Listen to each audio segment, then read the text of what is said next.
Welcome, everybody. Good evening, good morning, good afternoon, whatever time of day it is. It is a Wednesday night or a Thursday morning, and it's always a great time for some iRacing action in the Nürburgring. Everybody loves the Nürburgring. We all know it. And the TCR class is a classic. So we're going to take these two cars, throw them together, and hand out some money to bring you some exciting AMX Zero Season 3 action. I want to welcome everybody along to what is going to be a fun night or morning, again, depending on where you're at in the world, of racing. Of course, my name is Brad, and as always, I am joined by the wonderful and amazing Amir. Amir, good evening, good morning, actually, for you, I think it is. How are you doing today? Yeah, good morning, Brad, and thanks for the lovely welcome. Same back at you as well. As always, very entertaining to hear you do the commentary. Yeah, a bit on the groggy side, I guess, because was up last night going to a concert. But apart from that, I think I'm looking forward to this one because TCRs around Nürburgring is going to be quite frenetic, if I'm honest, because based on what happened last year with touring cars, yeah, it's going to be a great one. Yeah, this is going to be a very, very good race indeed. And of course, Amir has his wheel set up. So Amir, I'm assuming I'm going to see you on track between the Ferrari shirt and the wheel being out. I would like to think that means I'm going to get to see you race and commentate. No, I've done that already just last week, but no, it's actually just as a preparation. It's just in case I'm called up for anything. But this one is just for show for this one, and the shirt is just show for support.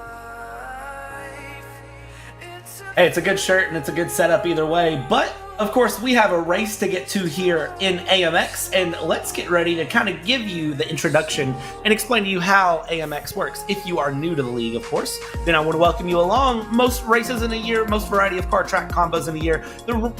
We started this season 3 on about September 20th, and we run all the way to December 17th. $25,000 prize pool given out. Remember, you see somebody else doing this, they took the idea from us. 15-minute qualifiers. You invert the top 15 for the first heat, you invert the top 15 again for the second heat, and we give out the same amount of prizes for every single heat, whether it be heat 1, heat 2, or even qualifying. And yes, you pay for qualifying.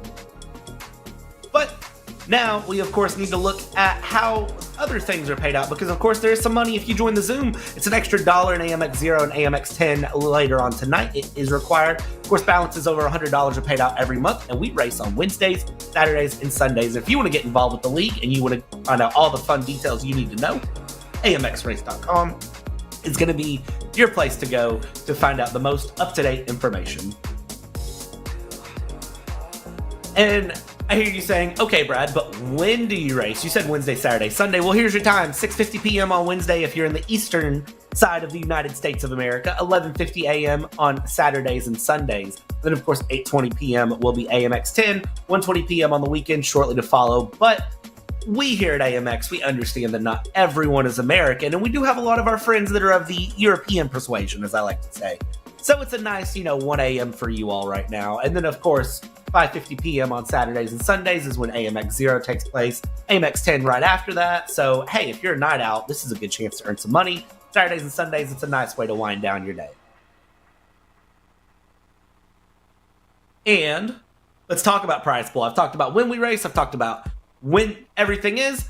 I've mentioned we pay money. Here's the payout ways. Qualifying, $7 goes to first place. We invert you and you work your way from 15th all the way back up. It's $7 in heat 1. Plus $1 for the fastest lap. Invert that one more time, pay the exact same thing. Again, that extra $1 for having your camera on and being in the Zoom, we give out $100 and the cam prizes every single race, and it's paid all the way through the top 15. Remember, AMX 0 is no entry fee, so if you finish in the top 15, you've made money just to do something you already enjoy. And hey, I don't know about you, but 20 cents is 20 cents, and I can always use 20 cents for something.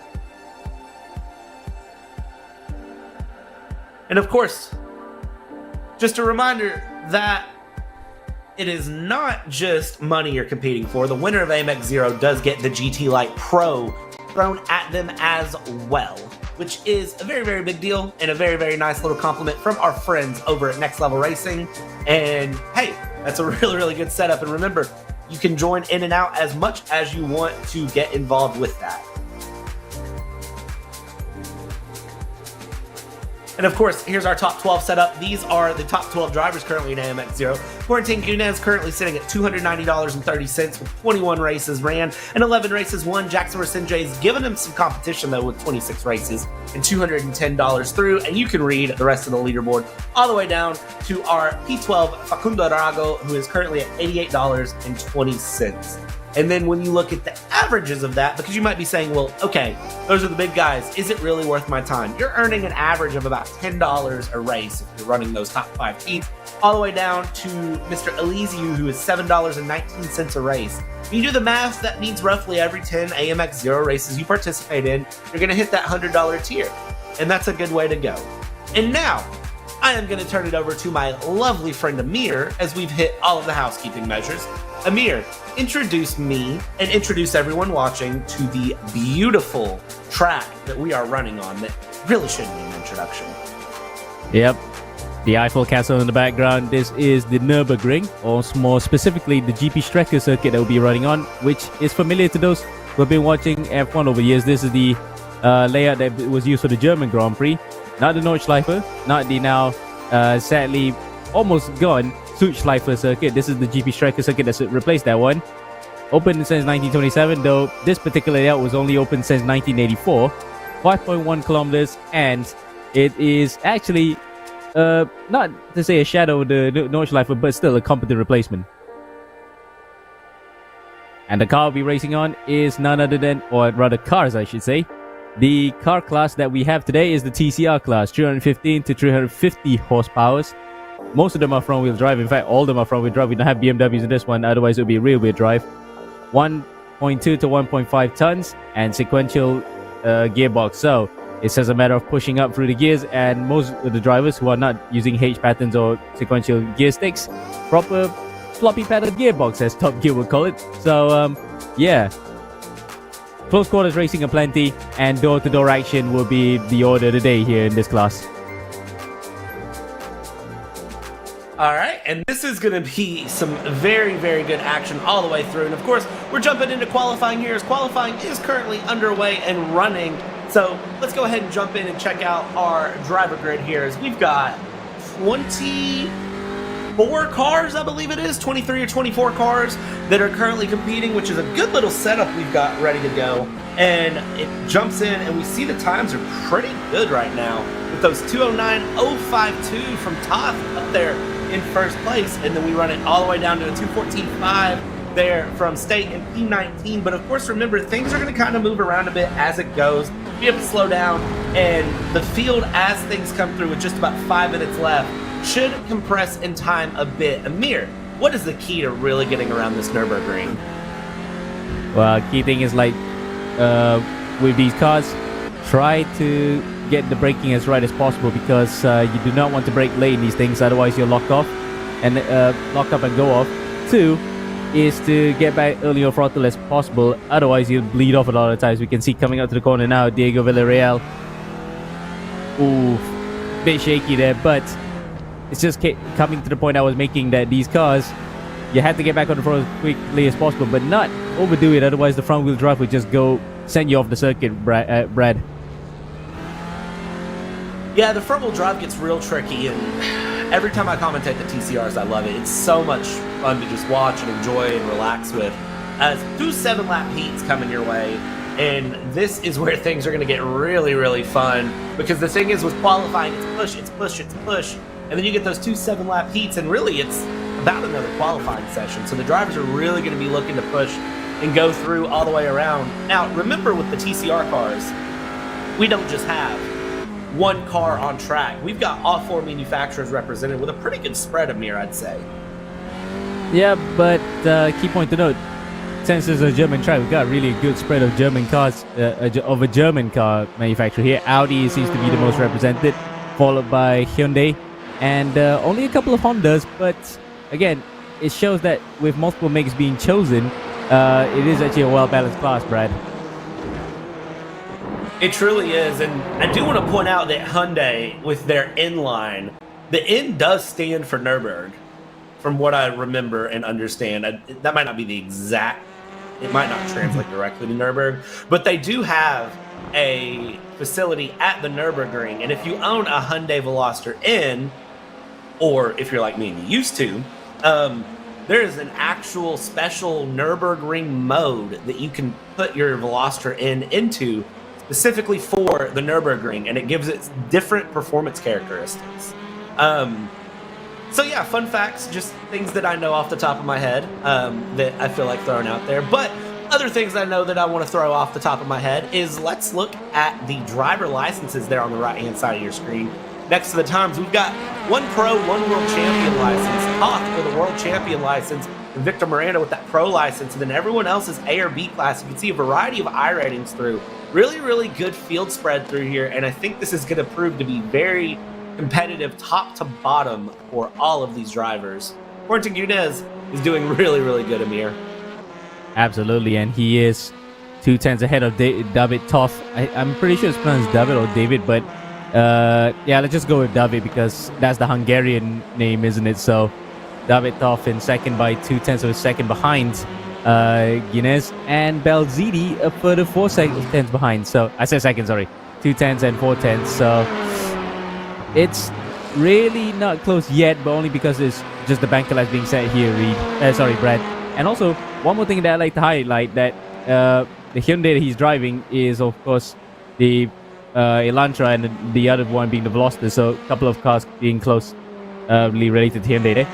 There's Guinness being highlighted on screen. SimRC, 23 years of age, and you can follow him at Instagram on Quarantine Guinness. But the driver really aiming for the double here. He is leading both AMX Global and AMX 1 and AMX 0, Brad.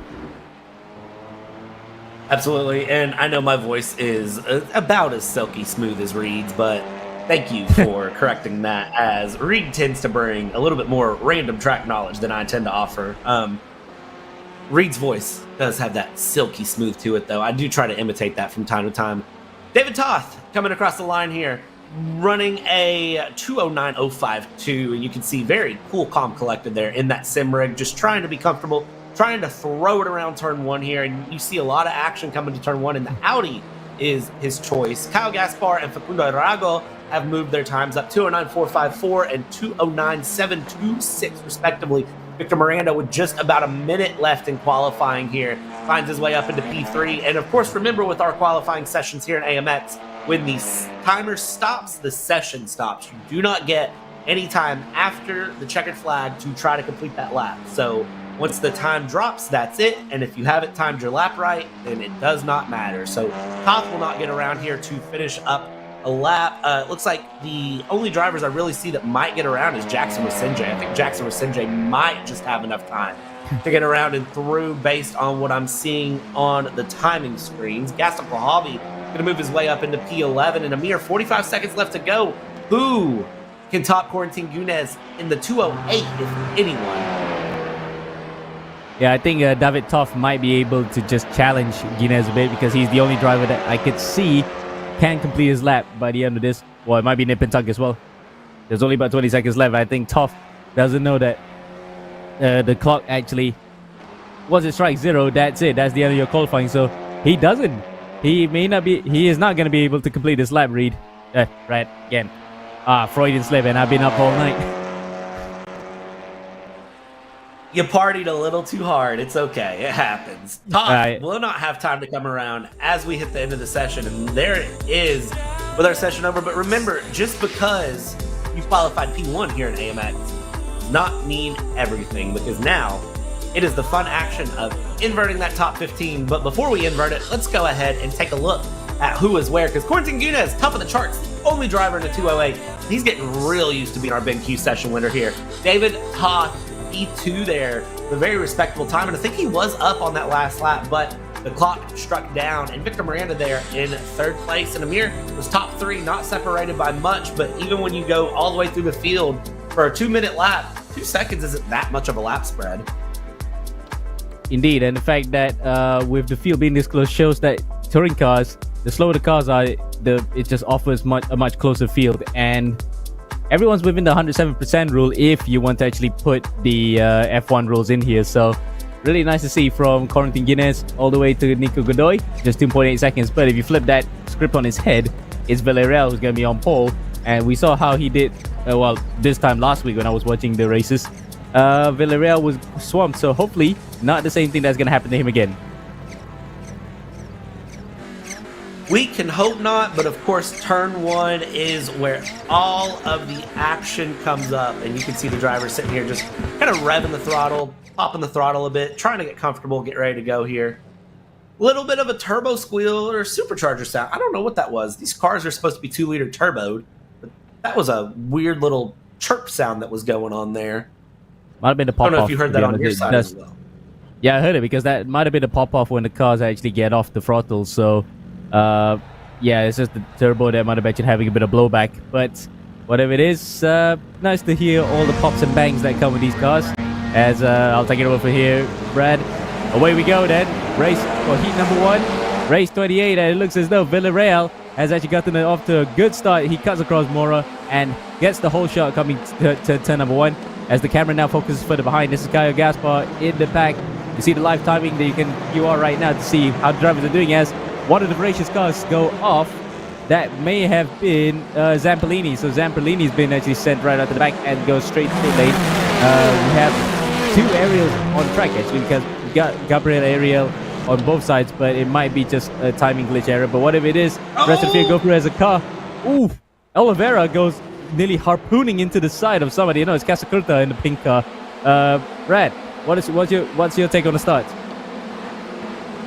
Casacorta just completely broke grip there down the main straight. That's shoving a lot of cars into that turn 1, and of course that turn 1 here at the Nürburgring is very, very dangerous as they come out of the Mercedes Arena here, and they're heading down towards the Valvoline curve. And now at this point, it's Valvoline curve and the Ford curve, and the drivers are just going to try to settle in. But these TCRs are very competitive. And of course, these Tony Kanaan boys all have a lot of speed. But who is that running wide? That's the number 12.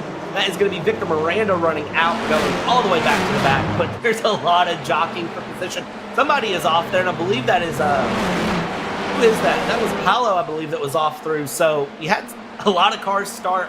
And as of right now, it sits with a 17-car pack kind of running through. But Pedro Mora and Diego Villarreal currently lead things through. Jackson Racing GT3. That was Gerardo Ramos, I believe, going very, very wide, coming out of the Dunlop curve and trying to just continue to hold on to things. And I think he might have gotten away with it, but I'm not for sure there.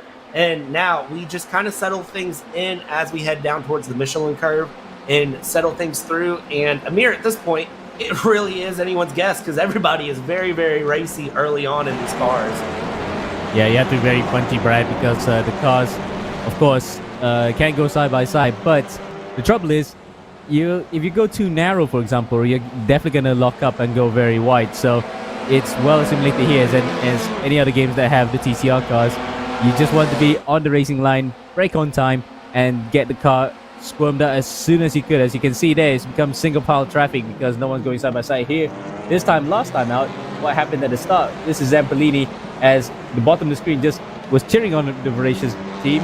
Well, unfortunately, they're gonna have to dampen the spirits a bit because this is what happened, where Zampolini got spun around and sent right at the back. But looks as though he might still be able to reclaim at least a top 15 finish so that he could start on pole position for the next one. But that would be just mere consolation for what could have been a very promising first heat here, Brad. Absolutely. Zampolini very unlucky there, of course, starting way near the front, and now he's just dropped back 13 places. But at the moment, we got to watch Diego Villarreal. He's got to do some defense in that TCR car he is driving. He is in the Audi, and he's trying to defend against a Honda there of Pedro Mora, but Jackson Racing and Gaston Couhaldi in the mix, and of course Toth there in P5 who has a lot of pace. Oh, Pedro Mora gets very close there to Diego Villarreal, trying to hold on to things, and I would say Diego Villarreal is very much a cork in the bottle for those cars behind at the moment, and they're just kind of sitting. They want him to hurry up and get out of their way so they can get on with their race and run through. But Diego Villarreal is being very, very good at defense here, and Amir, that's half the game. Half of it is be able to pass, and half of it is be able to keep a car behind you, and you can hold on to a race lead, because these TCR cars, while slipstream does help, this Nürburgring track, there's not enough of a point really where I think they're going to get slipstream advantage. Absolutely, I agree on all points there, Brad, because the thing is, it's not that easy to overtake once you do get up to the back of somebody. You have to really commit to it, and I can relate to what Villarreal is doing because I've had a couple of TCR wins where it was reverse grids. All you need to just hang on for the lead and no one can pass you. You just have to break the right points every single time. Just don't lock up and everyone else is going to follow you in the train. Yeah, and it can really prove to play in your favor if you can just hold things on long enough. And we know Villarreal has a good, consistent pace in that Audi, as we've seen so far. Look at that, lap 3, 2:12.0. And even though the cars behind him are faster, they can't get it past done. And look at this, that is going to be Kohlhavi trying to go up the inside there, or Gunes trying to go up the inside of Kohlhavi. And it looks like he might be able to make this stick. And no, he actually doesn't. And there we go, it's Kohlhavi in P6. Quentin Gunes up into P5. And look at this, Pedro Mora getting a little desperate, trying to take an alternate line there through the corner and trying to find a way out of the Mercedes arena to get a run on Diego Villarreal, but just can't seem to make it happen. The Audi has superior quarter exit, even though that Honda seems to have a little bit more straight line speed in it. And looky there is Diego Villarreal there in your bottom left corner. And look at him, he's cool, calm, collected. He knows what he's doing and he knows what he needs to do to win here. Lap 3 of 7, and he is very much in command of this race. Well, certainly he is, and he's been putting the car in the right places. This time around, no high-powered cars that will be a bit more difficult to defend. He can just try to hold the line as much as he could and put it in the right places so that no one could overtake him, and Villarreal is doing just that for the time being, as we head to the second sector in this circuit, the exactly halfway point race, because it is also a 7-lap race, as there's Guinness on the inside of David Toff. And does he make it stick? Yes, he does. He actually gets up ahead, or does he? Yep. Not really. Oh, side by side, it's still good, as we see it on board with Jackson Usende, who's the third car in shot there behind Pedro Mora. He's going to think onto the inside. So does Villarreal. And the two Brazilians behind the Uruguayan are now going to find it difficult to pick out a braking point because they're going to be in the center coming to the NGK chicane. It's a 6-car battle for the lead. And look at that. Pedro Mora, Jackson Mercedes bump. And oh, they both spin. And oh, Jackson Mercedes comes back out on track. I believe he took the front bumper of Gaston Kohlhavi there for company. Oh, that is very unfortunate. Just trying to put 2 into 1 and 2 into 1 in that spot of the course does not go. And that is going to bring things through. But now Quentin Gunes has pace. We know he has pace, our pole sitter. And he is going to try to take Diego Villarreal around the inside into turn 1. And watch this. And he make this work, or will Diego Villarreal get the switchback? Diego Villarreal tries to dive it in. Maybe a little bit of front to rear bumper contact, but he doesn't make that stick. And now here we go. He's got to defend against David Toth. Big action there in the background, though, into turn 1. And that is Elysiu there into turn 1, who was collected with Pedro Mora. Again, another Tony Kanaan car getting involved there. Side by side, Kyle Gaspar and Gerardo Ramos are side by side fighting each other around, and Gerardo Ramos comes out in P6 in that mix, and now Gunes is through, and Toth will come through as well to try to chase down Quentin Gunes here into the dying stages of Heat 1. We're already on lap 4 of 7, Amir, and we are not that far off from the end of this first heat. No, we're not, and the fact that for Villarreal, he might be ruining the fact that the drivers behind him, who was providing a bit of a safety net to not get involved with a fight, have broken rank, and now he's been overtaken both by Guinness and Toff, because Toff and Guinness were behind those two drivers behind him, which was Pedro Mora and sadly I forgot who the other one was. It was Resende, wasn't it? Yeah, but Resende and Mora actually just hit each other. That opened up the door for Guinness and Toff to go through, and now they also let both of them go and fight out for the lead, because Villarreal has not been able to defend that he could have, because the pace difference is just that huge, Brad. Absolutely. We see in the bottom right there was a replay of that Jackson Mercedes crash where he got collected there with Pedro Mora and then came back out on track, and I believe it was Gaston Kohlhavi who actually hit him. But now we see Kyle Gaspar, Gaston Kohlhavi, and Gerardo Ramos in this battle. And look, if you are Gerardo Ramos, you have 1, 2, 3, 4, 5 Tony Kanaan boys in your rearview mirror, so you really got to get the pace on. You need to get past Kyle Gaspar and let Kyle Gaspar block for you. And it really is a question of whether they can make that happen. We're coming around here, around the Coca-Cola curve to start lap 5 of 7 now. We're not that far off the end of this first heat, as Quentin Gunes puts in a fastest lap, 2:09.005. Lots of pace being shown there at the front of the field. Diego Villarreal, who is showing, pulling a bit of a gap there on Fabrizio Belzini, even though Fabrizio was a bit faster on that last lap. Now look at this. Number 20, Jackson Rasinje, trying to go up the inside of Gerardo Ramos into turn 1. Can't make it stick, though. And now as we go around lap 5 and 7, we're going to continue to watch and see who can set up these passing opportunities where. Here in this race 28 of AMX 0, and Amir, who finishes where? Yeah, who finishes where here exactly right now. But I did make the point earlier that it's not easy to overtake. Even if you get up alongside somebody, you can go side by side. We saw how Guinness and Toff were doing that just now.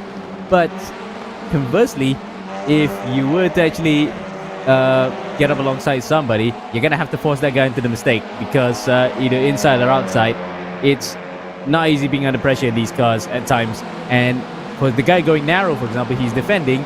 That is a high likelihood of making a mistake if he just literally stamps on the anchors a bit too hard and you can just go by. So Villarreal has to keep that in mind, that he doesn't want to go a bit too narrow. He can let anyone on the inside, but he has to make sure he gets his braking right.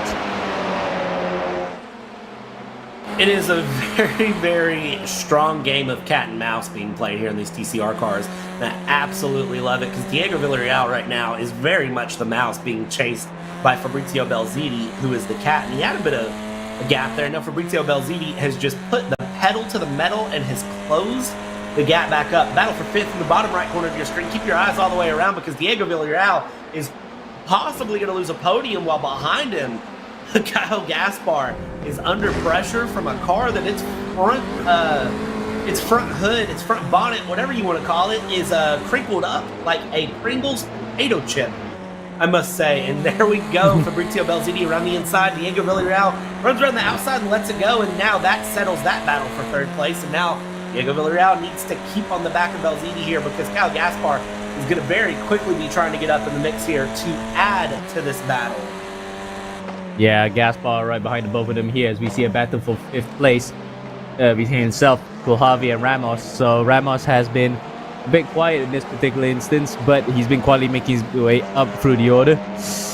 Miranda on the inside, Resende, so the two Brazilians and teammates in the Tony Kanaan cars have swapped positions in that particular regard.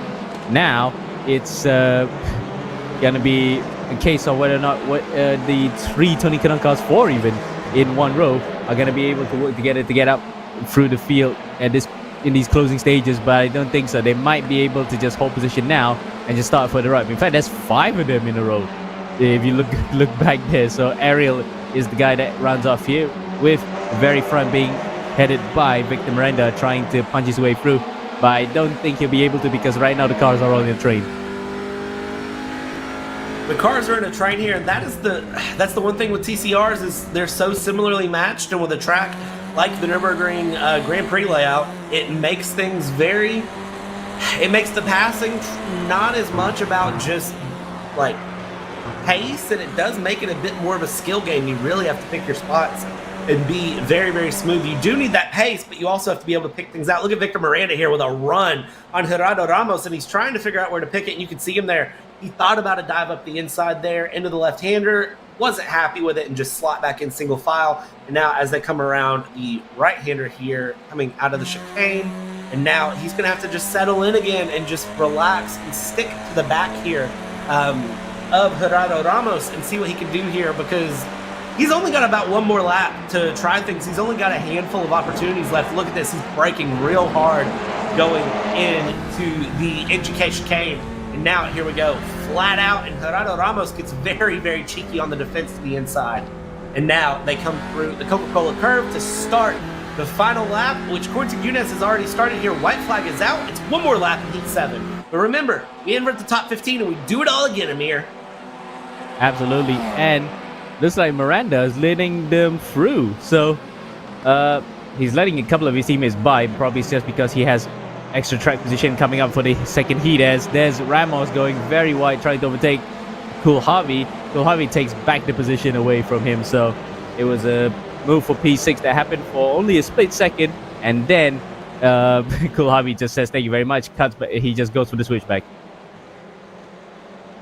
Very, very good pass there through, and now watch Diego Villarreal, who is under pressure from Kyle Gaspar for that P4 position. And we just need to keep our eyes here and see how this plays out for them, as well as watching if Gerardo Ramos can get past Gaston Kojavi or Jackson Sinjay can get in the mix. Because that battle there from about P6 all the way back to P12 is very, very close single file. But Diego Villarreal very much feeling some pressure here. Can he hold on to it? He's going to defend the inside here into the right-hander. A very, very good defense coming into the Dunlop curve here. And a very, very good decision, I would say, to defend the inside. Gerardo Ramos runs wide in the background there, though. And that is not a good decision from him. And now we see there as Diego Villarreal still defending P4 there, not by a lot, but he is really, really trying to push it through. And I think he gives up on it there. Kyle Gaspar up into 4th place. Diego Villarreal up in down into P5 now, I should say. But for Diego Villarreal, it's been a very, very good race regardless. And Kyle Gaspar, I don't think he can make up 2.2 seconds in about a third of a lap. But if he can do it, I'll give him $20 because that would be very, very impressive. But nevertheless, that's all you have to commit to that. Yeah, I know, and he's about to do it. But Amir, I think as we see Corte Gunes come through the Coca-Cola curve, I think that's our Heat 1 about to be over. Yep, Gunes out of our sight after carving his way through the field from the very back all the way to the front. Takes the fastest lap on the final lap by just 2/10 in front of David Toff. Toff 1.4 seconds behind as he crosses the line. So the Hungarian finishes second in his first race here in AMX 0, with Belzidi for the Voracious team up in P3, 5.5 seconds behind. The rest of the field then, Gaspar, Villarreal, Kuhavi, Resende, Miranda, Oliveira, and Eliseo. That's your top 10, with one of the two Gustavo Ariels coming across the line then in P11. So Mora drops to 12th. 13th was Ramos. So Ramos actually dropped all the way to P13 there. 14th, Rafa Oliveira, and 15th, Lucas Donella. So he'll be right at the front for heat number 2, Brad. Absolutely. That inverted top 15 grid really, really coming in handy for those in the midfield who didn't have the best turn 1 lap 1. But even then, you got to look at how we pay things out here, because we pay for where you placed here in this Heat 1. And when you look at it, it's a very, very good run for those top 15. They should be very, very happy with their performances. And that is, of course, going to be the leader of Corte Gunes, David Toth, Fabrizio Belzidi, Kyle Gaspar, and Diego Villarreal, running out the top 5. And then from there, it goes through, Gaston Kojavi, Jackson Sinjay, Victor Miranda. And now we take things, we invert them. And Amir, it's essentially like we're just throwing a red flag on the race, but then, mixing things up a bit here, because Lucas Dornella in P15 is going to get to lead us off into the second run. And again, Corte Gunes getting real used to being our BenQ session winner and going for something very coveted here in AMX 0. I'm not going to say it. I'm not going to say it. I'm not going to wish that evil on him, Ricky Bobby. I'm not saying it. Well, luckily he doesn't have the Wonder Break car on his livery right now. Otherwise he'll be flipping through the air, inverted 360, landing on his wheels only to run off from his race suit. So we wouldn't wish that, of course. I mean, that could be entertaining, though. I mean, that'd definitely be something we could do. I feel like we should set that up. Nevertheless, here we go. Lucas Dornella, we're straight away to the green flag. No pause for anyone. Gerardo Ramos, P2. Pedro Mora, P3. Oliveira, P4, 5 now, as they are running like 4 wide. Into turn 1 here, Amir, watch this around the outside. That's the number 57 car of Eliseu trying to go around. Oh, and there's a bit of door contact there as they come through turn 1 into turn 2. And they are really trying to hold on. It seems like more people had a cleaner run this time through the first couple of corners, but it's still like 3 wide as we come around and out into the Mercedes arena and out of the Mercedes arena. Everybody just tries to hold on as best they can, but Dornella will lead through, and Gerardo Ramos stays out of the chaos behind. Into P2, Gustavo Ariel is flashing his headlights saying, "Let me through." There's still 2x2 as we come through the Valvoline Ford curve, and I don't think the Tony Kanaan boys are going to go single file anytime soon here, Amir. No, sirree, but only a couple of them have managed to break through and now ready to battle up in front of Miranda and Ariel line astern there. Oh, Ariel's breaking rank here. He's going to try to go on the inside of Miranda, and he does. as a couple of cars goes off, including one of the voracious boys, and that's for Kunarago. He's hasn't had the best race at all, so he is going to consign this one to the history books, and he's going to say, yep, I'm out of here.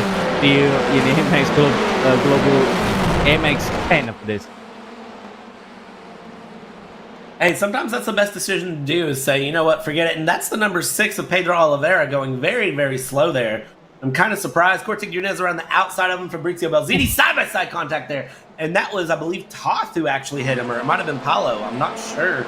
But somebody took Pedro Oliveira and sent him to the gravel trap and said, goodbye, we'll think of you on another race. And now, at number 20, Jackson Resenje leading a long string of cars behind, but up at the front of the field, Ornello Ramos, Ariel, Miranda, Mora, your top 5. Gaston Kohavi trying to put a lot of pressure, though, on Pedro Mora. Try to get a pass done here through this second heat of 7 laps, and down the inside, he's going to get it done.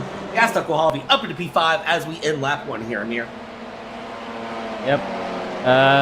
Not a placid first lap by any means, but because of the fighting that is going on, it has actually created a bit of a spread field, including first and second, creating the groups third and fourth, of course, being teammates working together. Fifth and sixth, you can see Kulhavi and Mora going at it. Mora's on the inside, Kulhavi's on the outside, which turns to the inside for Kulhavi. And again, the way that these cars are designed, you can go side by side battling, especially through sections like Mercedes Arena, where it encourages that kind of thing. But once you actually set yourselves out, you might actually just leave yourself exposed if you've gotten a bit too narrow, like this, for example, between Kulhavi and Mora. Now they're bringing the rest of the field inside that top 10 into play, Brad. Absolutely, and if you start bringing the rest of the field into play, it's going to turn from a 1-car battle for the lead into about a 17-car battle for the lead, which I'm going to be honest, I would prefer, but look at this. Oh, there's a bit of contact there. That sends Kyle Gaspar very hard off into the gravel, and then somebody else was around. Jackson Resenje came through, but they were all able to get it back single file. Up at the front of the field, it's Victor Miranda and Gustavo Ariel that are swapping positions here. That puts Victor Miranda into P3, and Victor Miranda is going to try to settle it down because he wants to get the run here on Gerardo Ramos. Of course, keep your eye on our pole sitter and Heat 1 winner, Corentin Gunez, who is currently P7, has a bit of pace there in his little TCR car, and he is going to be trying to battle his way forward for the lead, and so many places are still swapping. Corentin Gunez now up into P6, trying to chase down for P5. Victor Miranda is trying to defend as hard as he can from Gustavo Ariel, and I don't know where to look at. Big shout out to our broadcast team for being able to keep this much action on the track at once, because Amir, there is action anywhere you want to look here in Heat 2. Absolutely, and here's now another piece of action is going to happen. Gunez on the outside, Kulhavi on the inside. That's not going to be the way through for Gunez, and somehow Kulhavi manages to hook it up into the chicane, but leaves himself exposed, because you can see that, again, if you go narrow, you just don't get enough of momentum out of the corner, and there goes Gunez with no second invitation to come onto the inside and having better momentum here. Though, despite being in an N badge, Hyundai doesn't have enough of a power compared to the RS badge, Audi, the RS3, of course, around the outside. It's still side by side between them. The Audi has a bit of a grunt on the straights, but on the inside comes Gunez, because he's got a better line through there, and takes P5 away from Kulhavi and sets its sights on getting another double here, because we already had 2 doubles this season. He'll be the driver who wants to make it number 3. Triple, I would say, because we call it Triple Crown, of course. Absolutely. Triple Crown would be so cool to see. Replay in the bottom right there of the unfortunate action of Nico Godoy there. Caught a little bit too much curb. There we go. I understand how to speak. And that threw him up into a wall there, going through, I believe that was the NGK chicane. And now we come through again. Action in the midfield, action in the front, action in the back. Anywhere we want to look here, we can see some action. Right now, the big action is Gerardo Ramos trying to defend from Victor Miranda here for P2. Victor Miranda is absolutely on a charge. Corentin Gunez up into P5 now. Up 10 places, but can he get all the way up to the lead by the end of lap 7? That is the question, and I'm not a betting man, but if I was, I'd throw some money his way. Now, Victor Miranda trying to put pressure on Gerardo Ramos as they come out of the NGK chicane here, and he is really, really just trying to find his way through. Sorry, that wasn't the NGK chicane. I know where we're at on the track, I promise. We're coming through the Ford curve up into the Dunlop curve. Man, for being an iconic track, I sure mix up my corner names. Well, certainly better than mixing up people's names, I guess, but I got there in the end, Brad. Anyway, I was still wrong, Amir. That's bad. anyway, because it's been a bit of a long night. But now, I thought it was replay on for a second, but it's actually still a battle further behind in P6 with David Hoff trying to get up to the back of Gaston Kohavi. He's already passed both Eliseo and Belzidi for position, so he's at least managing to clear a couple of drivers in front of him.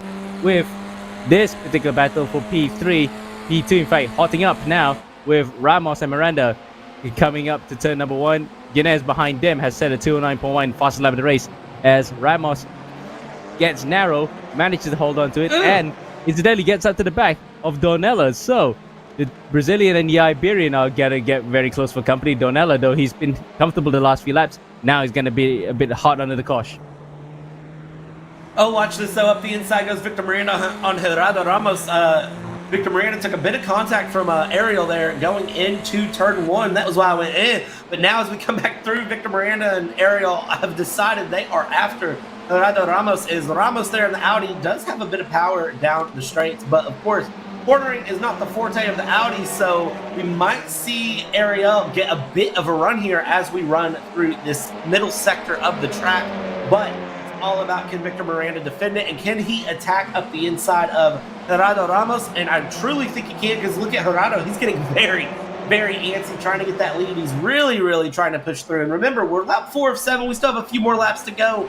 So any small error could cost Gerardo Ramos this P2 and drop him way back in the field. But there's only one way to find out, and that's to let these last 3 laps play out. Don't turn off your stream if you're watching on YouTube or Twitch. Don't go anywhere if you're watching the VOD later. Don't skip forward. Enjoy this as it happens, because this is about to be some hardcore action from these top 4. And keep an eye on Quentin Yunez in P5, because he is going to get up on the mix as well. And Amir, if he gets up here into P5, can he get the lead? Good question there, Brad, because right now he is actually reeling them in by a rate of knots. As you can see, all that progression coming in from Guinness by scanning on the live timing at the right of our screen there, so you can see how it goes on in real time. As you can see, Donella lets door open for Ramos on the inside, coming up to the final corner. Does he make it through? Yes, he does. Ramos actually now takes the lead of the race, with Miranda and Ariel now also looking to actually get in on the action here. He's got a poor run on the final corner, does Donella. And with all this fighting, you can see Guinness setting the fastest lap of the race, 2:08.9. He is also licking his lips. He's able to get up to the back of these 5 come the final laps of this race. And there he is now. All of that scrapping between the top 4 has just opened the door for Quentin Yunez. Look at this. I thought there was a bit of contact between Miranda and Dornella there. Ariel and Dornella, because Dornella's bumper seemed to go in. That's a bit of netcode. But now all Gerardo Ramos has to do is just get away from them. He needs to just leave them in the rearview mirror, because the more they battle amongst themselves, the more Gerardo Ramos can just open up the pace and go here in Heat 2. Lap 5 of 7, 2 laps to go as we come out of the Mercedes arena here. And this is just a case of who can come through. Quentin Yunez up the inside of Dornella, and he is going to make that stick. Quentin Yunez now up into P4. He is going to start picking them off one by one in the way that we know Quentin Yunez can. And man, let me tell you, watching these cars go through, these TCR cars compared to GT cars, they seem so much slower, but they seem so much more fun. Now it's just Quentin Yunez is going to slot right in. Can he get a Texaco 2-for-1 special is what I'm going to call it, because watching, he's right up the slipstream of this Ariel and trying to hold on as best he can. And Amir, it's only a matter of time before I think Yunez is through, because he is showing some crazy pace here in this Hyundai. Absolutely, and he's got plenty of time to still catch up to the back of Gerardo Ramos, because you can see that the time between Ramos and Miranda is only about 7/10 of a second, so he's got plenty of pace in his locker and plenty of fuel left in the tank to actually get up to the back of that. But he needs to clear the 2 drivers in front of him immediately first, with Gabriel Ariel now being Gustavo Ariel, being the first to do so, and does so. What a move there. He really had to go slink left and right to come into the chicane, and in front in P3. Now he sets his sights on Victor Miranda. After that, Ramos will be his primary target. Quentin Yunez is absolutely on the charge. And look at this, the top 8 are all within half a second of the car ahead. This is intense racing here going into lap 6. And I love how Gerardo Ramos is taking the main straight. He is staying very much to the inside down that main straight and defending the inside into turn 1, which is the way you have to do it if you know you've got a fast car behind. You have to defend that inside line, and it seems like it's an off line, but with how turn 1 opens up as much as it does, because it is that 180 hairpin into a triple left-hander basically. And Gerardo Ramos is running that turn 1 perfectly from a defensive standpoint. But Victor Miranda is keeping him very open and honest there in that P2. And Gordon Nunez is about to just mix in a little bit of chaos for us. And 2 laps to go here in Heat 2. And who knows what is going to happen. And at this point, hold your breath, because I can't tell you what's going to happen. Well, we can just tell it as it is, because right now, Ramos is going very narrow, quite a few corners, so he's going to have to be careful with his braking, because if he goes too narrow, he's going to run very wide. In this particular instance, just about holds on to the position and track position just in time to actually get through the corner, but because he went narrow, loses momentum out of the exits, you can see how close Miranda and Guinness are, and Guinness is really rubbing his hands right now. He knows he has an opportunity here to make it a triple crown, but he's going to have to be patient. He's going to have to bide his time here. Come the final lap, Ramos, Miranda, no, they're under the caution right now. Ramos running a bit wide there, and that was a moment there. I think Ramos might know the pressure he's under and just holding on to it here. Because Victor Miranda, like I said, is keeping him very honest here, but Corentin Guinez is really putting pressure down, and it's just a matter of, can Corentin Guinez slide something in the inside and get a pass done? Look at how close he is there to Victor Miranda as they go through the NGK chicane. And now they're going to come through the Coca-Cola curve. And look at that. Victor Miranda up the inside of Gerardo Ramos. Gerardo Ramos gets a poor run going through the Coca-Cola curve onto the main straight. That's going to put Corentin Guinez on the inside. But look at this. It'll be a track race down the main straight. And at this point, Guinez is going to slot in. He's flashing his lights. He wants pass. He knows he's the faster driver, and he's saying, just let me go already. But here we go, down into turn 1. Gerardo Ramos can't defend the inside this time. Victor Miranda up the inside. Look at this. It's going to be a 4-car battle on the final lap as they go 3 wide through, and now it settles through Victor Miranda versus Corentin Guinez. Who can come out ahead here, because Gerardo Ramos still has something to say about it as we head through the triple left-handers. Victor Miranda defending the outside, now coming back inside, and there's contact between Guinez and Gerardo Ramos, and it takes them both out through the Mercedes arena, and Victor Miranda will get to run away with it here in the dying stages of this second heat. Oh, look at that Hyundai of Corentin Guinez. It looks really second-handed after being involved in an unnecessary collision with Gerardo Ramos. And the fact that Ramos actually tried to defend still is fair play to him. He had every right to do that, but he was probably unsighted from his point of view against Guinez, and both of them have actually lost out an opportunity to win this race. Plus, for Guinez to win the Triple Crown. So the Triple Crown as is still stays at 2 drivers with Chris Lolum and Jackson Resende. But conversely, it is going to be another Texaco driver for Tony Kanaan coming out on top here. Victor Miranda, who would have thought about it, isn't it? He would be absolutely laughing all the way to the bank, knowing that he came into this race probably not thinking of any expectations because the other guys were faster than him. But here he is now, gonna win Heat 2 here for race 28, Brad. Victor Miranda bringing it around a little bit here. Ariel might want to apply some pressure here going into the chicane, but I think Ariel is going to lay back, let his teammate go. You can see Victor Miranda there in the bottom left corner of your screen. Cool, calm, collected through the final corners here, through the chicane. Now he comes around the Coca-Cola curve. And this, ladies and gentlemen, take a bow, Victor Miranda. Ariel might have something to say, but behind him, Cool Hobby does get past Dornella in the final corner here. And it's a drag race to the line. And here we go, Victor Miranda. Take a bow because you just denied Corentin Guinez the Triple Crown again. Gaston Cohaven comes across P3. Dornella P4. Toth fights his way forward into 5th. Belzini 6th. Corentin Guinez after that unfortunate contact with Gerardo Ramos. P7. Gerardo Ramos will bring it across P8 after leading all but one lap of Heat 2. And then Elizeu Mora will round out the top 10. And Amir, tell you what, that was a lot of action brought to us from those TCR cars. Absolutely. And I'm impressed that the defense when you go narrow is actually not as detrimental as it is in some other games. So you can at least break a bit late here, but still claim onto the corner just in time to keep your position. But wow, wait. Did we see a lot of side-by-side action? Did we see a lot of bumps? And did we see a battle for the lead that was really, really good? So, Victor Miranda then back to where he feels the way he belongs, up at the front, and probably back on form though, Brad. But spare your thought for the likes of Corentin Guinness, who thought that he was going to be able to get a triple crown here, but unfortunately not today. He'll have to settle for P5 in this particular race.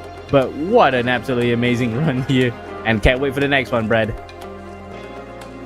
Yeah, I'm going to steal a line from Rapid Casting from the YouTube chat. This looks like Season 2 Victor Miranda. And I must say, Victor Miranda up on top on form with a very, very, very good drive here to win out Heat 2. A little bit of luck and a lot of skill being played. The Tony Kanaan boys having a very, very good race all the way through. Voracious Racing driver of Kyle Gaspar down in P13 there. And everybody up and down the field all the way through. It's all the way, I mean, we had all the action. Big Q session winner Victor Miranda take a bow. But Amir, I must say, we are going to continue on with some action here. If TCRs at Nürburgring isn't your thing, we're bringing on something a little bit more up to speed. Again, sticking with this kind of traditional classic racing, Amir. It should be a lot of fun. Absolutely. We're not going to spoil a bit too much after this, but it is a familiar car and track combo that really offers a lot of good racing after this. So we'll just keep the powder dry for that one, of course, Brad. Absolutely, and of course you'll find out when you get back, or it might already be in the YouTube chat, but hey, I'm not going to say it yet. Thanks to our partners Automatics, Big Q, Next Level Racing. Of course, thank you to the FIA for helping out with all the officiating and all the fun things that we do here. Me and Amir are going to take a break, and then when we come back, it's going to be AMX 10, and we'll tell you what we're running when we get back.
must travel through the gateway to find new energy.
All right, and after me and Amir took a flight about a third of the way across the world, you find us in this AMX 10 race that we teased. It's Suzuka, it's GT3s, and it is some crazy action about to come our way after an exciting AMX Zero race. I grabbed some water, I grabbed a slice or two of pizza, and Amir, how did you spend your little break here getting ready for a fun race coming our way from this Suzuka Grand Prix? Yeah, I was sounding a little bit British here, but I had a bit of tea and biscuits, so yeah, just a nice way to calm a bit after some frenetic action around the Nürburgring with TCRs. Now we get to the nitty-gritty here with the creme de la creme and with some really fast cars on a highly technical circuit.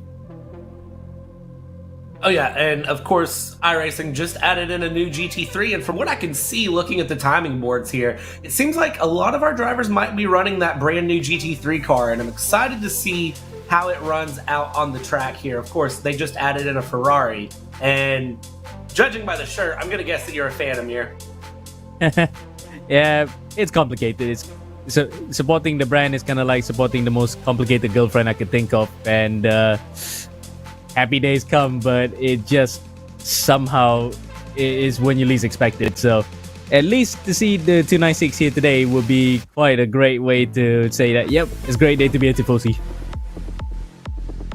Absolutely, but before we can get to all of that on-track action, let's jump into the housekeeping and let's kind of explain what we're doing here in AMX and how everything works. Of course, if this is your first AMX stream, I want to welcome you. We started this season off in September 20th, and of course, we're running till about December 17th. It's race day 28 here in AMX of a season that should be 36 race days in total. And of course, most variety of races in a year, most variety of car and tracks that we've ran in a year. And if you see anybody else doing this, just remember they took the idea straight from us. 15-minute qualifiers, we invert the top 15 grid, and then Heat 1 runs for about 15 minutes. We invert that top 15 in Heat 1, and we run Heat 2. And remember, we are paying prizes for every single session. And yes, that means we include qualifying. Now, of course, with AMX 10, things are a little bit more stepped up, which means the Zoom is required. You are required to have your camera on here in Zoom, and balances over $100 are paid out each month, and we race on Wednesdays, Saturdays, and Sundays. So if that sounds of interest to you and you don't want to hear any more and you just want to get involved, amxrace.com is the place to go. Sign up and jump in on track. Now here you're saying, Brad, okay, cool. When do we race though? Well, if you are running AMX 10 and you are of the US Eastern Standard Time Zone, 8:20 p.m. on Wednesdays, 1:20 p.m. on Saturday and Sundays. If you're anywhere close to that, just adjust your time zone accordingly for that. But of course, I understand not everyone is of Eastern Standard Time, so for my European friends who might be enjoying a tea and biscuit right now, because it is 2:20 a.m. for you all are having a rough time there in Central European time. Maybe you're just a night owl, you like earning money in the middle of the night. Hey, I respect the hustle.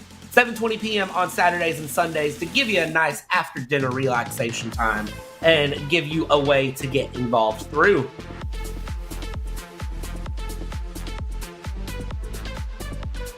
Now, of course, I've said when we race, and I can hear you saying, okay, Brad, that's great, that's fine. You've mentioned prizes. Yes, look at this. Qualifying, $40 if you're top of the charts in qualifying. But remember, we're going to invert that grid, kick you all the way back down to 15th. If you work your way all the way back up, another $40 in Heat 1, plus $5 for the fastest lap. And then, of course, invert again. You work your way back up, another $45 coming your way for Heat 2 for fastest lap and prize. $601 that we're giving out every single time we race an AMX 10. But, again, the asterisk, you see it there in the bottom, the camera is required to receive your prize for racing.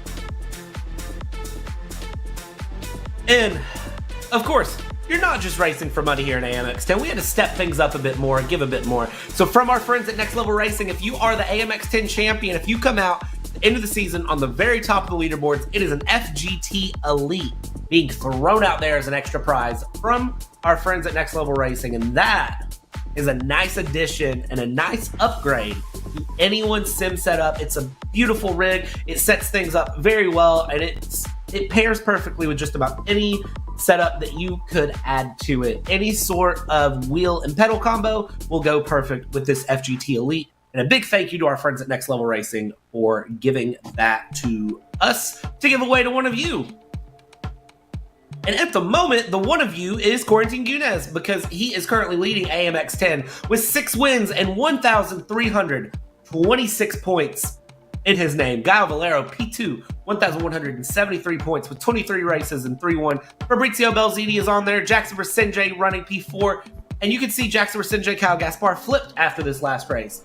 All the way down to Facundo Rago there in 12th place with 457 points to his name.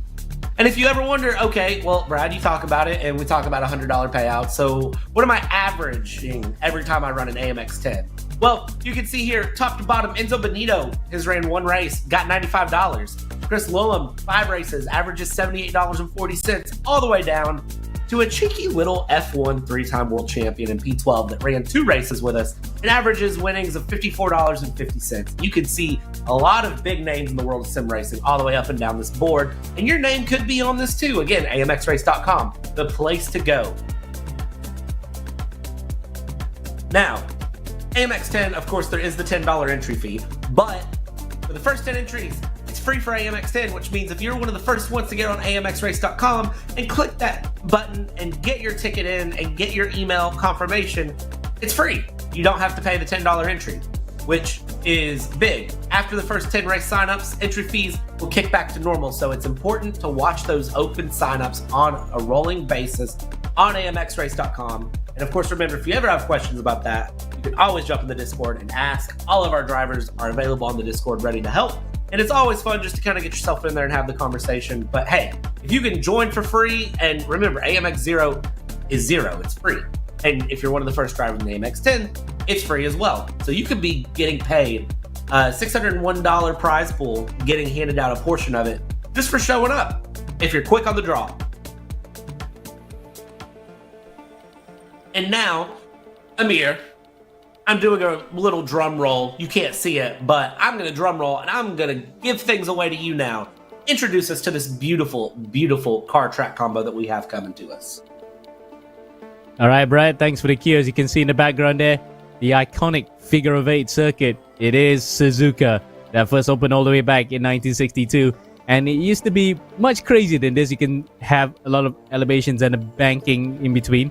And of course, there was actually a castle on the top of one of the hills, but that's now gone. But in its place is a circuit that has a lot of history, with Formula One being here since 1987, on and off, but it has been a permanent home of the Japanese Grand Prix, 5.8 kilometers, and with a lot of technical sections, especially the first sector, where it's been rated by drivers as one of their favorites because it's such a driver circuit in this area. As you can see from the heli shot, that's a very nice touch there, that first section that snakes all the way to the Degner curves.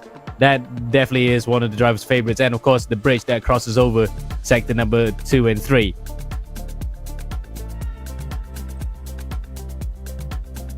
And the cars, with the track out of the way, now the cars are coming up here. And whoa, what a combo that we have here. It's the GT3 class. And you can see on screen the headlining car, the Ferrari 296 GT3. Oh boy. I'm trying not to get too excited looking at this car. It's just a real beauty. And I've seen this car in real life when it came to Sepang in Malaysia. So really nice to see it virtually as well. 500 to 600 horsepower, of course, because it's a homologated class with BOP being put in there, with iRacing also taking every single measure they could to make the cars as balanced as possible. Rear-wheel drive, 1.2 to 1.3 tons. And of course, sequential flappy pedal gearboxes are the order of the day with these things. You can see on the preview background on the screen that close quarters action is pretty much expected, just like the TCR cars, but contact here is much more detrimental, so the drivers have to be extra careful not to take each other out. But given how we saw just now in the AMX 0 race, it might just be happening here, but I'm not wishing it upon everybody. Everyone knows what to do come AMX 10.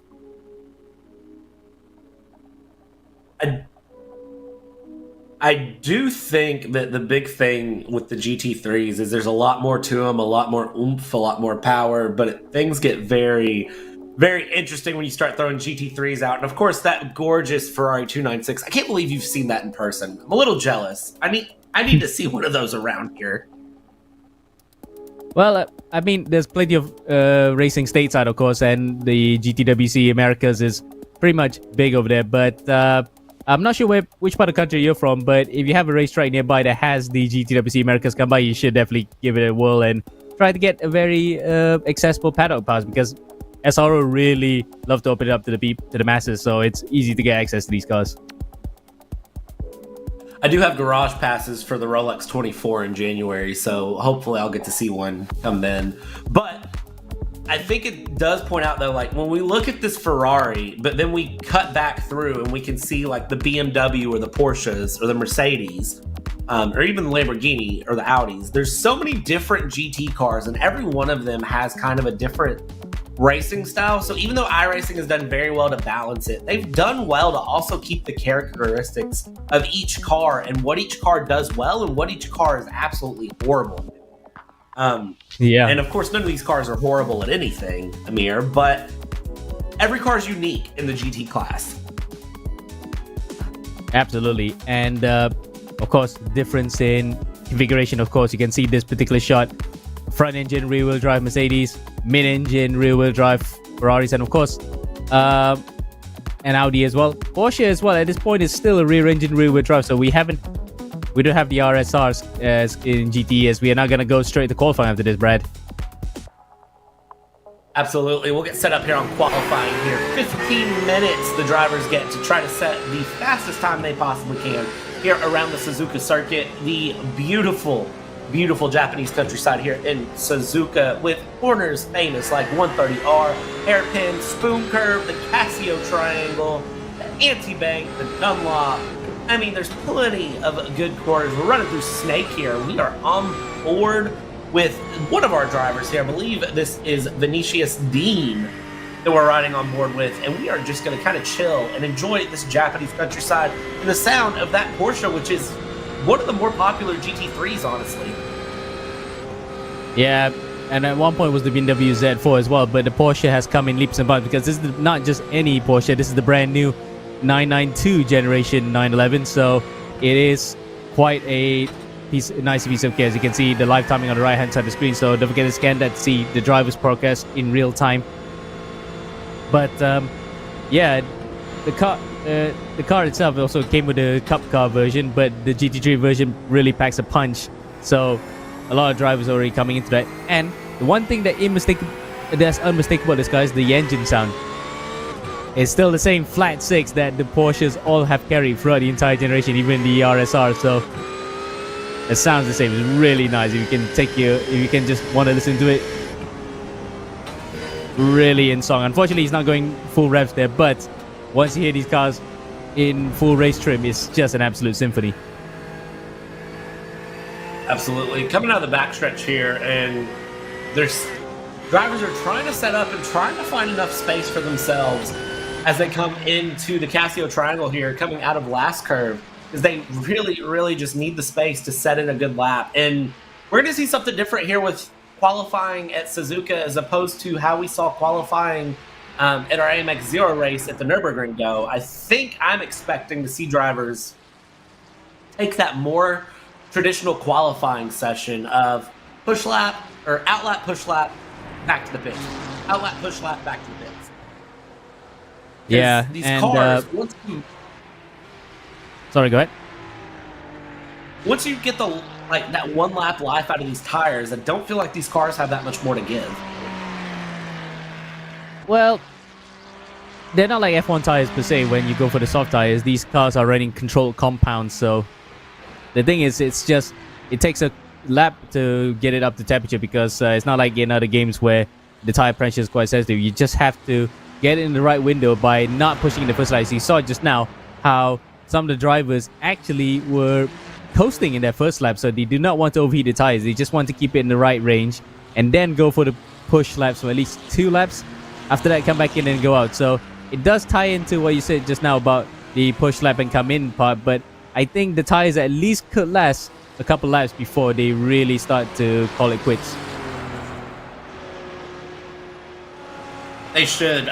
We'll see a mix of strategies through, and I see many drivers in the Ferrari here. You can see Corte Yunez keeping out of the way very, very politely there of other drivers as they go through to start their push laps. Corte Yunez, of course, one qualifying in AMX 0, one Heat 1 in AMX 0, and then dropped out in AMX Heat 2 due to an incident. So looking for a bit of redemption here in AMX 10 after that run. You can see drivers using Corticudas as a slipstream there around through the backstretch, just trying to sort of set things up and doing a very, very good job there. And now as we come into Casio Triangle, last curve, Corticudas will start a lap. Tim State, who is running from State side, I believe, and running VR, which I think might be the first driver we've actually seen run in VR here in AMX. But I like VR racing. When I run in iRacing, I typically try to run VR.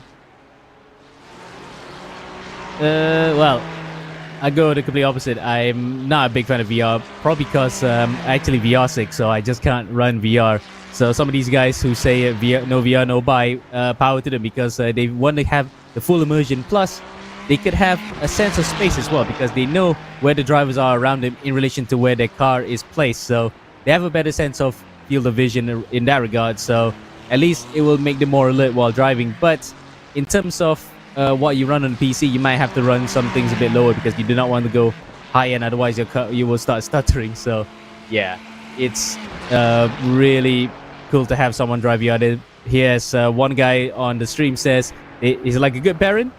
He loves all the cars unconditionally, so that's actually nice to see that he loves the GT3 class wholeheartedly. Absolutely. Tim State, and you can, again, you get that depth perception in VR, but look at him. When he looks down to the right, he's actually looking in the car's cockpit. He's looking down at the dash, and he's looking at where his times are and everything. It's very, very interesting to see him doing that. And now we jump on board with Casapurta here, who, controversial opinion, I love the pink-purple wheels that he has going on. Controversial, but hey, come at me in the chat, it's fine, I'll fight it. But, and now we see why the pink wheels make sense, because look at the pink lights, I love this. He's not setting purple sectors that I see, but he is absolutely flying through. And I'll tell you who is setting purple sectors, Gustavo Ariel, who's coming across the line there and will set it up for a 158.390, up by half a second. And as we are coming near the halfway point here of our qualifying session, that is a very, very quick time here around Suzuka and these GT3 cars. Well, I can tell you they're actually running much faster compared to the actual times that we see IRL, where for the Suzuka 10 hours is a 202.2. But having said that, that actually was a complete control tire spec, because it is running on that time Pirelli tires. Super GT's GT300s normally run much faster than this. It is close to where they are right now. So not to say that the tire modeling is based off the GT300 cars from Super GT, but it is pretty close up there. So it's nice to see how it's really fast around here for the iRacing GT3s. Absolutely, and I think another big thing to point out is look how competitive our field is. Down P1 to P16 is just separated by a couple of seconds. It's a 201.5 for P16 and a 158.3 for P1 there of Gustavo Ariel. As we ride on board here and we're watching Casapurta, who is coming underneath the bridge there, and is really just trying to find time and keep things moving here going into the hairpin. And I'm going to venture to make a race prediction here halfway through qualifying. I think the hairpin is going to be probably the most dangerous curve that we see. Ooh. Actually, I'm going to go opposite of what you think of that. I'm going to say that the spoon curve is going to be quite dangerous because, look, you have the astroturf around the outside, and there's a possibility that cars might go side by side through there. We might just see a couple of spins if drivers are not careful and they come a cropper. So at least we're gonna have two different points of view on that one. Let's see if anyone does happen as, oh, what was Gustavo Ariel doing there? He literally whacked the barriers on the back straight and nearly into the support paddock. Something tells me that he was texting while driving, which, kids, if you're watching, texting while driving is a big no-no. Do not do that. Victor Miranda here. Our Heat 2 winner from AMX 0, running very, very well. And I'm getting information from the broadcast team that Gustavo Ariel was fixing a small tech issue in the zoom. And again, as I say, don't adjust your zoom and drive, kids. That is not a good decision because you end up whacking the barrier. Yep, and we have multiple eyes everywhere to see tell us what happened. So really, kudos to the guys behind the scenes who have done tireless work throughout the entire season. Not just when either of us are on air, but they're on about week round every week for the rest of the competition. So shout out to them on that one. As now, we look at Victor Miranda, who's about 2/10 off his fellow countryman Gustavo Ariel, but he comes across the line and looks as though it might just be no improvement there. So he's gonna go for one more lap around the last course. He's gonna bog Facundo Rago coming across the line there. No, oh no, it's not Rago, but it's one of the voracious cars coming through, and you can see he became a mobile chicane to his teammates. Oh, that's not what you want to do, and that's the first rule that you don't ever want to do to a teammate, is to cause an accident. And the thing is, you could see he was trying to get out of the way, but what he did was he cut to the inside of turn 1 of first corner and then went back around to the outside and just crossed through that field of view. And while he may not have directly been in the way, it still spooks you as a driver. It catches your attention and catches you off guard, and it can throw your concentration. And then you have moments like that where you just end up, the back of the car becomes the front of the car, and you're looking behind you and you're saying, oh, shouldn't be there. So that's just how that happens, But either way, lucky for them, they do have about 4.5 minutes left in qualifying here, Amir. And Gustavo Ariel with very, very good pace. But we've got a lot of drivers within just about a second of each other. It looks like our top 10 are all within 1 second of each other.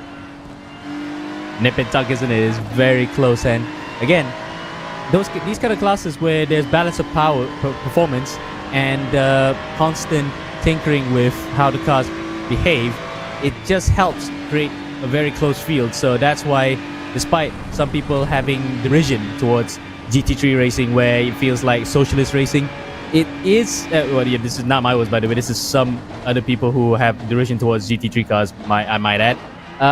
It does provide really, really good racing through and through. So at least we can have sustainability in the classes from here on out, as opposed to boom and bust cycles that are common in endurance racing.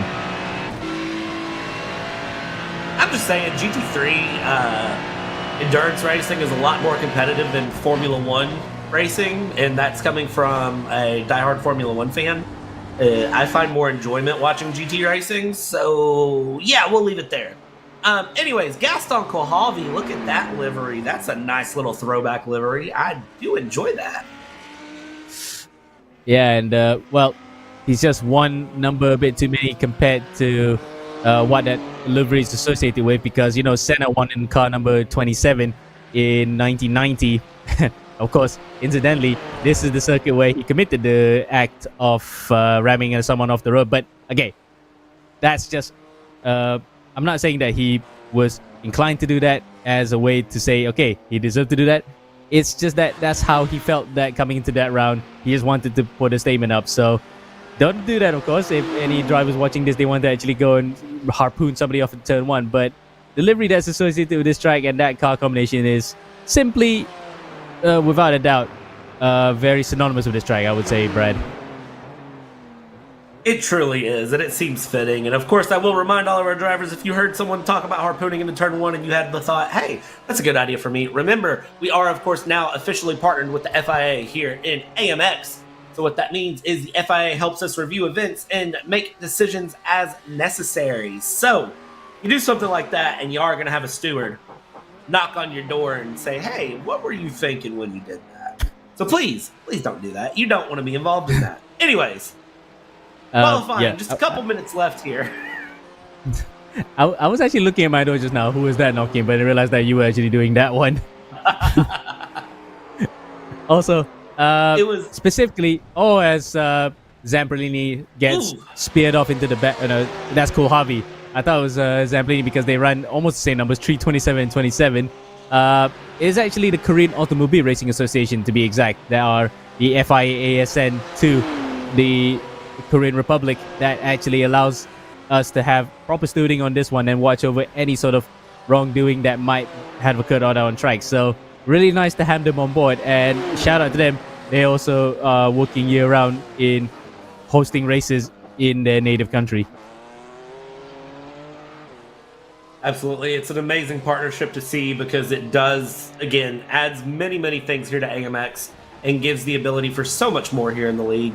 But what also gives us the ability for so much more is the fact that 45 seconds are left in qualifying, and we're about to go through absolutely beautiful action. You see a lot of drivers returning to pits here because, of course, with our sessions, the timer dismisses you, not you. To quote some of my favorite teacher quotes, the bell does not dismiss you, I dismiss you. I know here in AMX, the bell does indeed dismiss you, which means for Gerardo Ramos, he needs to get on around the track here. And he is running in the Lamborghini, which looks like he and Pedro Oliveira are the only ones running the Lambo. And I don't know that was the decision, Gerardo Ramos, but he did it. Spetronev's on the track, Diego Villarreal's on the track, and State is on the track, but they won't have time to complete. So what does that mean for us, ladies and gentlemen? That means qualifying is over, and it is the Tony Kanaan boys taking P1 and P2, Victor Miranda and Gustavo Ariel. Cortigunez, the Frenchman, up in P3 with some pace. And then Fabrizio Belziti and Facundo Drago will round out our top 5 here. Ben Q session winner Victor Miranda, with a big smile on his face. He's very happy with that performance. He's showing some good form this weekend here. Yeah, in fact, that he is continuing the good form that he had from heat number 2 in the Nürburgring, the TCRs, by qualifying on pole. So that's back-to-back first places and a cool wad of $40 in his hand from that particular round, from that particular qualifying session. So no wonder he's smiling all the way to the bank. He's got pole position here, but we now flip the script on his head. He'll have to work his way through from P15 on a circuit that's actually quite notorious in overtaking. So imagine Formula 1 cars, that is quite difficult. How is it now with GT3 cars with no DRS? Oh, it's about to be a fun time. And of course, rolling start here. But look all the way through the field. Who will actually start P1? Vinicius Dean and Pedro Mora will be starting P1, P2 with Pedro Oliveira and Pedro Dean. P3 and P4. Gerardo Ramos just outside of that top 15. Rafael Casacurta was outside of the top 15. And Elisiu starting out in P18. And of course, behind Elisiu, I do want to give a shout out to Felipe Spetronev, Diego Villarreal, Nico Godoy, and Tim State that will be rounding out our 22-car grid as they get lined up here. And of course, with it being a rolling start here at the track the size of Japan, it is just a short roll behind the iRacing safety car, iRacing Porsche safety car indeed. And here we go, we can look at our starting grid. Vinicius Dean, Pedro Mora, Pedro Oliveira, Pedro Dean starting our top 2 rows. Gaston Kohavi finds himself 5th, Jackson Rasinje running in 6th, Fabio Zamperlini, Roger Lazowski, Lucas Dornella, and Kyle Gaspar round out our top 10, and Amir, that's a strong top 10. Oh, absolutely. And keep an eye out for the likes of Corentin Guinness. He's right back there. Gerardo Ramos, who didn't have the best of qualifying sessions, but he was only 2 tenths off from being in the top 15 anyway. So watch out for those guys who we know can actually do the business, but haven't had the best of qualifyings. Heat 1 coming underway, and I always like to say, not about where you start, it's about where you finish. But hey, at this point, if you can make it through the start, you're doing pretty well. We're coming through the Casio Triangle here. The iRacing Porsche safety car peels off, gives control of the field to Vinicius Dean here. And as we come around what is known as last curve, actually, and we will be green flag racing here in Suzuka, and it's 4 wide already right off the start. Look at that, Pedro Mora, Oliveira, Sinjay Dean, not wasting any time as we see Dean trying to get a run here, going into first corner and doing very, very well. Side by side by side by side they go, and that is somebody running very hard off to the left, but coming back in for turn 2, doing well to keep it on the field. Pedro Oliveira is doing well to hold on to second place. And there we go, there's a spin from that number 27. That's the number 27 there. Kohavi going all the way back in the field, but he does fine. He gets it back going, and I think that might be Kohavi's race over. But meanwhile, up in the front of the field, it is a hard battle between Fabio Zamperlini, Kyle Gaspar, and Ariel. Zamperlini goes around. Yep, and loses a bumper in the process. So a couple of drivers have come a cropper already. As we look at the Ferris wheel in the background coming out of the final corner, there is the leaders coming through, and 2 of the Tony Kanaan boys, 3 in fact, are coming through. Accident for the behind. That's Lazowski. And oh my word, I think we can just let the pictures do the talking. Plenty of drivers coming across, including 3 Ferraris in one go, and both of the Duck Hawk cars are together. So that's not the best of starts for the DHR team. Zamperlini, Belziti, Dornella, Lazowski, Elysiu, and Spetrunev, it looks like our drivers that currently are out. That is, wow. What? What just happened? I don't want to say that looked intentional, but for a moment it looked intentional. What also looks intentional is Oliveira here being one of the 2 Lamborghini cars trying to get past Dean there in the Porsche and doing a very, very good job of finding the straight line pace in that Lamborghini. Look at this, up the inside, going into the Casio triangle. And there he is around, and Jackson Sinjay sticks his nose in as well. Dean getting very swirly in the Porsche, arguably the hardest GT3 car that we have here in iRacing, but doing very, very well to still hold on to P3. And now we come through just 1 lap of 7, and we have had so much action already in here. What was that? Yeah, we're gonna get replays. Love it for sure. As here's that lap view, that first lap flash. It looks as though I'm not sure who's that causing the accident, but we know that Dornella was the one that was in the red car that got harpooned off by one of the Duck Hawk cars. So that might have been Belziti, or it could have been Spetrunev causing that particular instance. But you can see there, Ferrari civil war, because it was just 3 Ferraris involved, and after that it was just mayhem kicking loose. And well, Harvey is the big beneficiary. He manages to get a few positions out of that. But back to the action though, it's Tony Kanaan up, Texaco Tony Kanaan Racing up in front with Norg Racing in third place here. So it's a battle between 2 teams in the first 7 positions, Brad. Absolutely, Norg Racing looking for a big win here today, but of course the Tony Kanaan boys with the Texaco liveries are going to be doing their best to try to hold on as they can. And look at this, P1, P2 keeping pace here. Oliveira showing some strong pace there in the Lamborghini, just absolutely sailing away. Jackson Sinjay's in a BMW trying to put some pressure on. You can see Jackson Sinjay doing very, very well to hold on behind. But look there, it is Tony Kanaan, Norg, Tony Kanaan, Norg, Tony Kanaan. Your top 6 all separated by just a couple of seconds, holding on to the top 6. Oliveira is cool, calm, and collected in the Lamborghini. Very, very smooth there. Half a second gap he's got. And Dean is starting to pull out the gap on Mora. They're actually starting to lose touch with Jackson Sinjay as they are trying to just take off here. Ariel gets past Dean up for P5, going into the Casio triangle. And we are getting ready to start lap 3 here, Amir, and it's truly anyone's guess how this ends. And I've said that a lot tonight, and I'll continue to say it.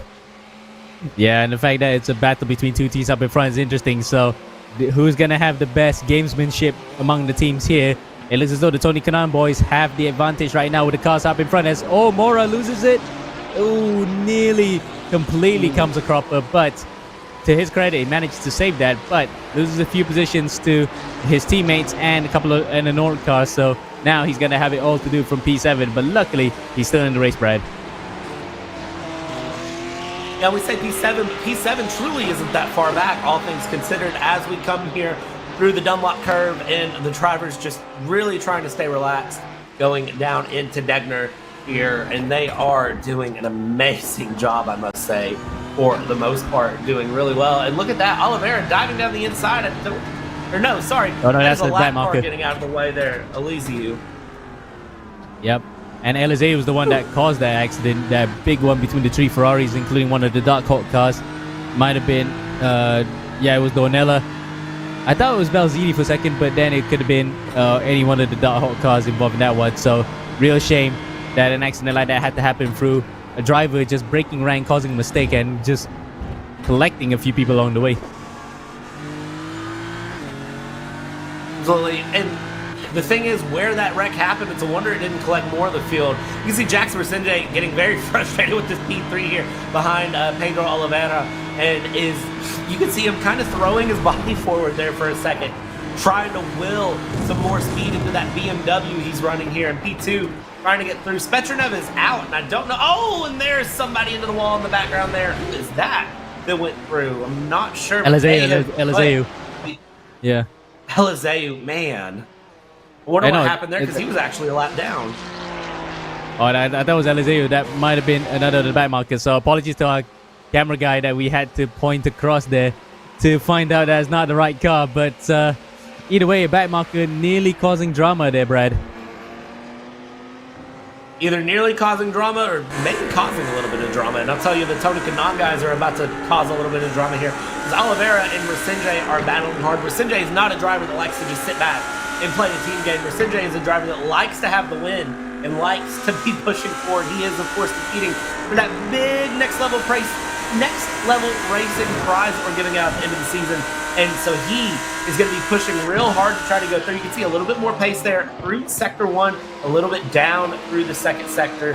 And of course, iRacing measures, and I think it's a 5-sector track that they take Suzuka down to. So just kind of keep your eyes on and watch Jackson Resenje as him and his teammate just run up here at the front of the field. 2.3 seconds to gap. But remember, as soon as these two start battling, it's going to open things up for Ariel and Miranda to get into the mix. But at the moment, Tony Kanaan should be very happy because his drivers are 1, 2, 3, 4 here in AMX 10 Heat 1.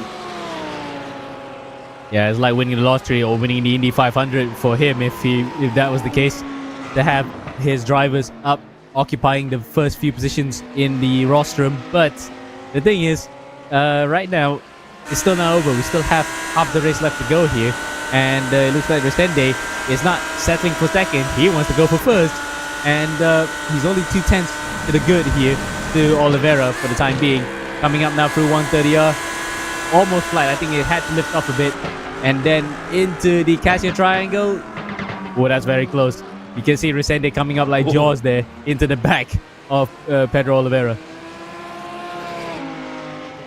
Resenje is keeping Oliveira very honest, but look at this, a run up the inside here going into the first corner. Can he make this stick? Jackson Resenje, a little bit more power in that BMW. He's a little bit better run out of the final corner, and he does. Oliveira gives it up, and Jackson Resenje is your new leader here in Heat 1 going into lap 5 of 7, and you can see a bit of a mix there going through as Casacorta is into the pits, and that is going to mix things up a lot there in the back markers in their section of the race. But up front, it is hold on as best you can, Jackson Resenje, because you have your teammate behind you, and he's going to be very hungry to get that pass back by as the other drivers all try to catch up. But it truly is a 2-horse race at the moment for first.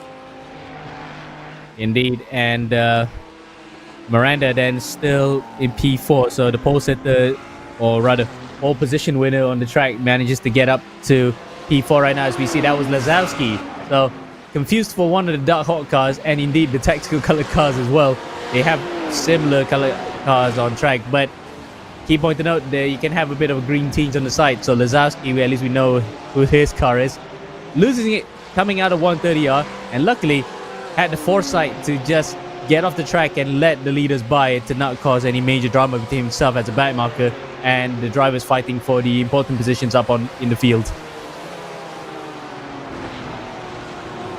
Yeah, Lazowski showing some very, very, very heads-up driving there, knowing that the leaders are coming behind and not wanting to be the one to take out the leaders as a lap-down car, because, of course, that is not going to end well for anyone involved. And just getting out of the way. Good racecraft there, and good sportsmanship being shown. Someone who is showing some really, really good racecraft is Dean here. Dean's down 7 places, and commentator curse, because there he goes wide to let through Facundo Arago, and he is going to drop down to P9. So Dean not having the race that Norg would want him to have, as he is down 8 places now into P9 after starting in P1 after the inverted grid. Checking back in with our leaders here, Jackson Resenje still leading by about 3/10 on Pedro Oliveira. But you can see that Oliveira gets a good run in certain sections of the track and is able to close that gap up. But as the drivers come through the snake curves here and the S's, and it looks like at the moment Jackson Resenje is getting a little bit of a run here, is opening up that gap a bit, but it truly is, after they come out of spoon curve, the back stretch down through the main stretch is really where Pedro Oliveira is able to close the gap in that Lamborghini. He just needs to get close enough to get a pass done.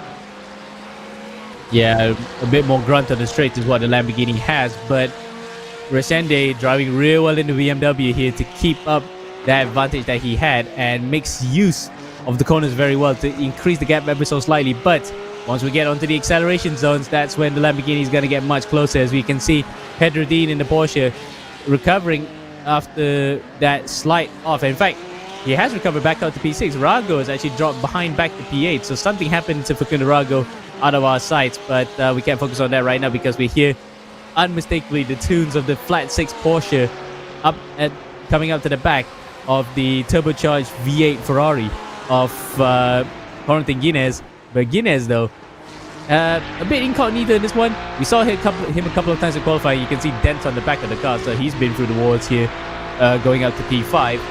It looks as though in this particular lap, Dean has the advantage on him ever so slightly in that third sector, coming out to the fourth sector, now into the fifth sector. Exact same time, actually, in terms of advantage. A tenth of a second, as you can see, Guinness running off at 130R. He is under severe pressure now, Brad. Absolutely, Guinness just trying to hold his breath, and just keep things consistent is all he has to do. But you can see him, he's kind of looking around there and just shifting the car up down the main straight as we start lap 7 of 7 here in Heat 1. And Guinness just needs to keep that Porsche behind for one more lap. But of course, these cars do have a bit more aerodynamics than the TCRs that we saw in AMX 0. And at this point, Dean in the Porsche is going to have a bit of a slipstream. And the Porsche is a swirly little car. She will like the slipstream behind and keep going. The cars really, really do enjoy that slipstream, and that little bit of damage is not going to help at all. Oliveira under pressure from Ariel here in the P2 slot. Can Ariel pass Oliveira for P2? Is Jackson Sinjay over a second ahead now, and all Oliveira needs to do is just make that Lamborghini be the wide Lamborghini it is against that Ferrari, and all he needs to do is do that for about 3/4 of a lap. Is it possible? Yes. Will he do it? Hold your breath and find out, because that Ferrari of Ariel is right on the rear bumper. Dive up the inside here, going into the hairpin. Side by side come the teammates. Out of the inside is going to come the Ferrari of Ariel, but Oliveira is going to fight it back very hard with that superior acceleration in the Lamborghini, coming through 200R, going down towards Spoon Curve. Oliveira is going to have to defend a bit harder, and Ariel is going to have to get a bit more aggressive here. But of course, remember, their teammates, they don't want to take each other out, but it's final lap here in Heat 1, and there is a significant difference in prize money on the line as they come out onto the backstretch, heading towards 130R here and here. Will he do it for $5 though, Brad? I am really not sure. Though he'll love to do it because of extra points and extra money, but at the expense of what? If he takes out his teammate coming to 130R, we've seen that before in F1, and he's doing it here. Look at that. He's doing a Senna and Prost. They collide, but luckily they didn't take each other out. It's going to be a drag race to the line here. Resende is going to definitely cross the line, but it's P2 and P3. A drag race here. The acceleration of the Lamborghini powers through. And just about, oh no, he doesn't. Ariel just holds on by less than 200ths of a second. What a finish there between the two teammates in Tony Kanaan. But it's a Brazilian armada from first to fourth with a great representation up in front as Villarreal takes a bit of a dump coming into the final lap here into 130R. But what a finish. Another photo finish between two cars here. For the first time in quite a while in AMX 10, but what a finish there, Brad. 0.016 of a second. If you wondered what that looks like, the answer is what you just saw between Ariel and Oliveira. That was amazing. We just wait on Fabio Zamperlini and Nico Godoy to cross the line, and Nico Godoy, oh! Oof. Two South American racing team cars. Yeah. And coincidentally, SART, so same team as Villarreal there. So the South American racing team boys are to the Americana racing team boys are not having the best of time in that corner. As you can see, Lazowski, who had that off earlier, finishes the race. And that is the last of our runners across the line, Brad. Absolutely. So, photo finishes here. And remember, we still have another 7 laps. We still have another heat to go after this. This is not over yet. We still have another heat that we need to see how it ends up. So, if you thought that was it, we've still got 7 more laps of action coming. Jackson Resenje with a very, very dominant win there. And then Gustavo Ariel, Pedro Oliveira giving us a heck of a show there on the final lap, final corner, final chicanes. Victor Miranda, P3. Jackson Resenje, your Ben Q session winner down in the bottom right. Puerto Gudez, fifth place. Pedro Dean, P6. Pedro Mora, P7, Facundo Rago, P8, Vinicius Dean, and P9. And Gerardo Ramos will round out the top 10. And Amir, the action didn't quit, and I hope Heat 2 is just like Heat 1. Oh, absolutely. We're definitely going to be in for a treat. And this time with a completely different front row of the grid, with the voracious team driver Kyle Gaspar leading the pack, and Felipe Spetranev, who didn't have the best of first races. At least he can have consolation by the fact that he is now on the front row for race number 2. But spare a thought for guys like Diego Villarreal, who was in that top 15 at one point before crashing on the final lap. So unfortunate there, but that's how the cookie crumbles for some people. It truly is, and that Ferrari liveried Kyle Gaspar will be taking us up the field. The Ferrari liveried Ferrari seems appropriate. Yeah. As we come through the Casio Triangle here to start heat number 2, the Porsche iRacing safety car will peel off into the pit lane here to give control of the field to Gaspar and Felipe Spetranev. And you can see everybody's already in to go. We're on board with Jackson Mercinge here, your Heat 1 winner. Oh. And there's a spin already that takes Jackson Mercinge. That's the number 22 of Diego Villarreal. And he knocks Fabio Zamperlini as well. They don't even get across the start-finish line. Well, Villarreal might consign this one to the history books, that's for sure. He is gonna be sick of seeing Suzuka after this. But up in front, Gaspar gets the whole shot in the Las Vegas Ferrari as again, it's just one. Pandemonium everywhere. 5 cars involved, and a couple of them are the Texaco Tony Kanaan cars. But and there's even more afters as well. The voracious car of Facundo Rago into the infield there, but the rest of the field then, who are not involved in some of the shenanigans, are away. But that has created a spread field, Brad. I will say a lot of our drivers are not going to want to think about a GT3 car at Suzuka ever again after this, because Heat 2 is not starting like Heat 1 did. Starting a bit more chaotic. We didn't even get to Denver before we lost out on several of our drivers in the field dropping back and having to go to the pits. And here we go, Gerardo Ramos and Ariel battling through. Multiple of Ariel's teammates being caught up in wrecks early on. Ariel is going to be looking to fight all the way around and do his best through. Dornella in P2, Kyle Gaspar in P1. In the Ferrari, liveried Ferrari, trying to just hold on here. And Felipe Spetranev is going to have to do his best to defend against some very fast drivers behind, and should be able to do so as we watch them run through. Gerardo Ramos is going to go to the outside here. Ariel's on the inside. Ariel's going to be able to get the run there, because look, the teammate giving the slipstream on the inside line. And now we just watch as they come through and head down into 130R. How does this first lap shape up? If you're Kyle Gaspar, you're at the front of the field, you're pretty happy. Lucas Dornella's in P2. Does everybody survive the Casio Triangle? It kind of appears so.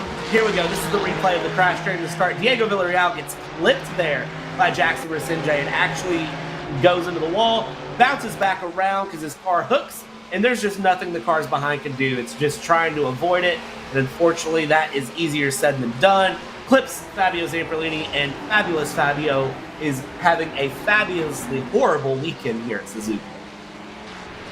Well, I'm not sure those two words were combined together to create a really nice sentence for him, but there's no other way to put it, isn't it? It has been absolutely appalling in this particular race for Zamperlini, so he'd rather consign it to the history books, as a couple of cars coming through almost completely sideways, snaking their way through the S's section, and that was Gaston Coulhavi having to defend from Felipe Spetranev and Victor Miranda. There's Spetranev, and there's Miranda, and there's Spetranev being overtaken by Corentin Guinness, and Guinness goes through up to P8 now, so he's on for another yet spectacular recovery drive. Corentin Guinness recovery drives. Those two phrases go together a little too well here in AMX, but hey, if you can do it, do it. Jackson Mercinge P11 here doing a good recovery as well after getting spun before the race could even begin, and doing well to get things moving back forward. Gaston Coulhavi there in that beautiful BMW is doing well to defend against Victor Miranda in the background, is also trying to catch up to Gerardo Ramos ahead of him by just under a second. Gerardo Ramos has 1.8 seconds to the car ahead of Ariel.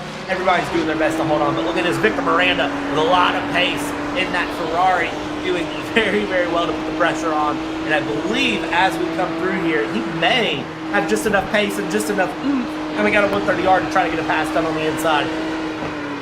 Yeah, bad. He looks. Oh, car behind actually crashes. That's Guinness. Guinness is off into the barriers at 130 yards. So unfortunately for him, he is gonna tumble his way through it, and the puncture, well, for good measure, is not gonna help his cause.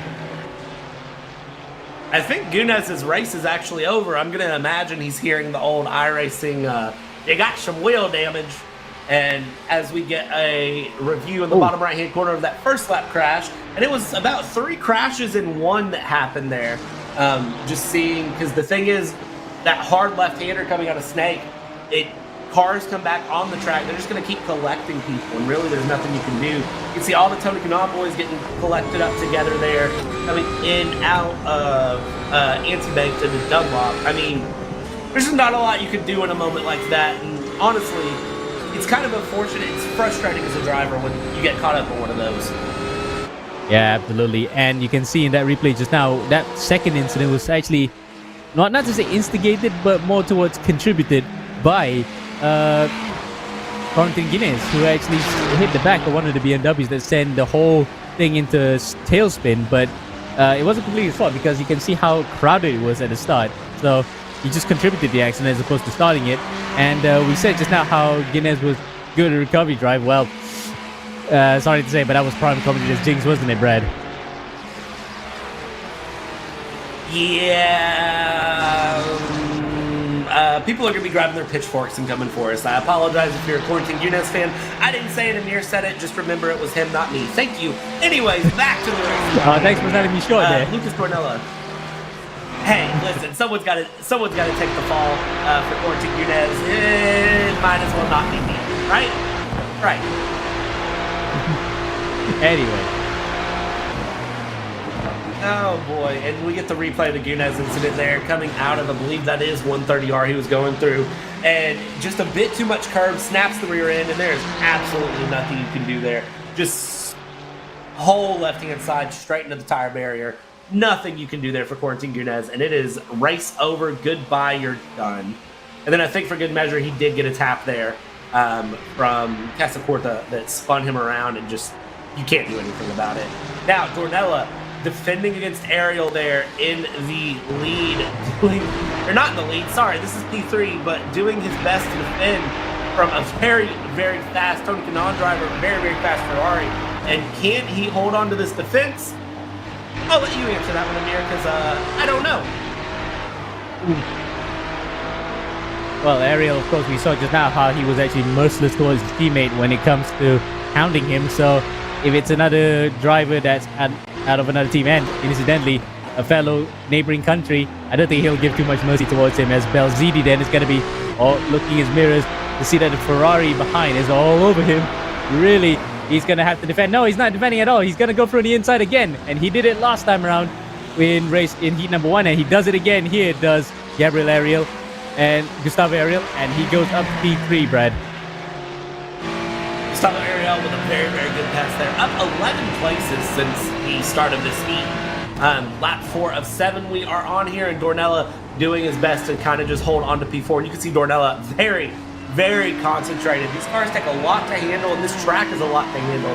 So the driver's really getting put towards their pace. You can see, taking that moment, readjusting, relaxing, and trying to just get things wound up here, because we're going on to 3 to go the next time they hit the start-finish line here as we come through 130R yet again. And everybody's still holding on that voracious car of Fabrizio Belzidi in P2, trying to chase down the driver of Kyle Gaspar in P1. Yeah, remember we said just now about corners that were coming a cropper for certain drivers? You say it was the hairpin, I said it was the spoon curve. We didn't realize that 130R could have claimed so many victims here today, so I think we should settle the fact that let's hope the guys in front don't end up coming cropper, especially when it's a battle for the lead at 130R.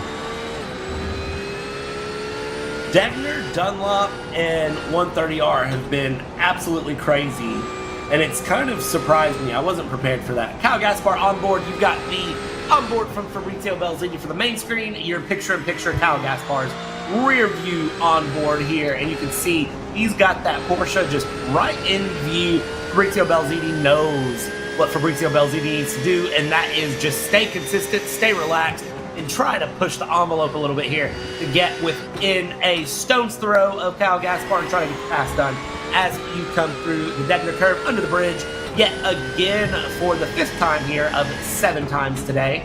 And it is anyone's guess where he can make this pass happen. The hairpin's a good option.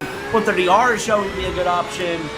You've got plenty of opportunities to try to make the pass. It's just a matter of can he make this pass through him here, because he does seem to have the pace in this Porsche, but the Ferrari just seems to have a little bit more out of the corner to give than the Porsche does. Yeah, but the Porsche does have a bit more top end, so that's why he's been able to come through here up to the back of the Ferrari does, obviously Belzini. But Belzini knows full well that Gaspar might put up a bit more of a fight compared to the other guys that he has overtaken before. And consider this, he's got Gustavo Ariel, who has the highest I rating among the drivers on the lot here behind him as well. So it is a three-way fight for the lead, with Ariel watching brief here. He doesn't want to get involved too soon, otherwise it might start bringing other drivers behind into play. Gustavo Ariel's I rating is over 9,000. I just wanted to say it's over 9,000 in a broadcast. Really, it's over 10,000. It's 10,901. But just remember, I rating is not the indication of your overall pace. Your overall pace is your indication of your overall pace. And if that wasn't a Will Buxton-esque quote, I don't know what will be. Now, Kyle Gaspar, hold on to things as you can, because you got 2 to go here. Fabrizio Belzini trying to put some pressure on Ariel, now very much in the mix there, putting a lot of pressure on Belzini there, and the Porsche needs to do something quick, needs to move forward, needs to do some defense. You can see very slow there coming in through, going into the Dunlop curve. That was a very, very slow curve there for Fabrizio Belzini, losing a bit of time now to Gaspar, and Ariel closing that door a little bit more. Who comes out ahead? Will we hit the checkered flag here for Heat 2? Remember, nobody starts after this, so leave it all on the track at this point. And Gustavo Ariel is going to be thinking that, going to be looking for any opportunity to put that nose up the inside. Oh, and he is coming out to his favorite overtaking spot. He's already done 2 people here. He nearly made Belzini a third driver, flashes his lights, so he wants to let him know that he's there. And if you want to sound a bit more Will Buxton, to win the race, you have to finish first. So Gustavo Ariel definitely wants to aim for first on this one. He just has Belzini to go, and then he can get up to the back of Gaspar if and only if he makes the overtaking maneuver possible. Now Gaspar has just over a lap and a half. Actually, sorry, he's got a lot less than a lap and a half as they come through to defend with everything Kyle Gaspar can. Fabrizio Belzini has just over a lap now to do everything Fabrizio Belzini can to get up into that P1. But who finishes where in this top 3? Now it's a top 4 battle, because Lucas Dornella is within a second and adding into the mix as well. Lucas Dornella with Duckhawk Racing wants to have his name on the podium, wants to get in on the mix. And here we go. White flag is flying. Amir, at this point, looking at the timing tables, you would think Belzini has this race in his hands, but it's one thing to catch, it's another to pass, and I have a feeling we're about to see some fireworks. Oh, absolutely, Brad. And you can see leader on the top there is Gaspar, but only just by a few tenths of a second ahead of Belzini. And Ariel, though, watching brief, again, he loves to use that favorite overtaking spot of his right at the hairpin to make the position, but for the time being, he's just waiting for it, keeping his powder dry. But I think he's going to use that now in this final lap here, with the win so tantalizingly close. Shake and bake. I don't know why I'm saying a Ricky Bobby quote when we're watching GT3s, but you know what? It worked. Shake and bake and send it. So here we go. Ariel putting a lot of pressure on Belzini. Belzini putting a lot of pressure on Gaspar. Nobody's feeling the pressure more right now than Fabrizio Belzini, I believe, because he is in between a rock and a very hard place. Fabrizio Belzini gets the run. A tenth of a second separates Fabrizio Belzini and Kyle Gaspar coming out of the hairpin through 200R, going into Spoon Curve. And he backs out of it into Spoon Curve, maybe trying to run out of Spoon Curve. And here he goes up the inside in Spoon Curve. They're going side by side, but he doesn't have enough traction on the inside to hold on to it. But did he just open himself up to Ariel? Ariel up the outside, going down out of Spoon Curve down the backstretch. And it's a drag race through, and Belzini does lose out on P2, and he drops to P3.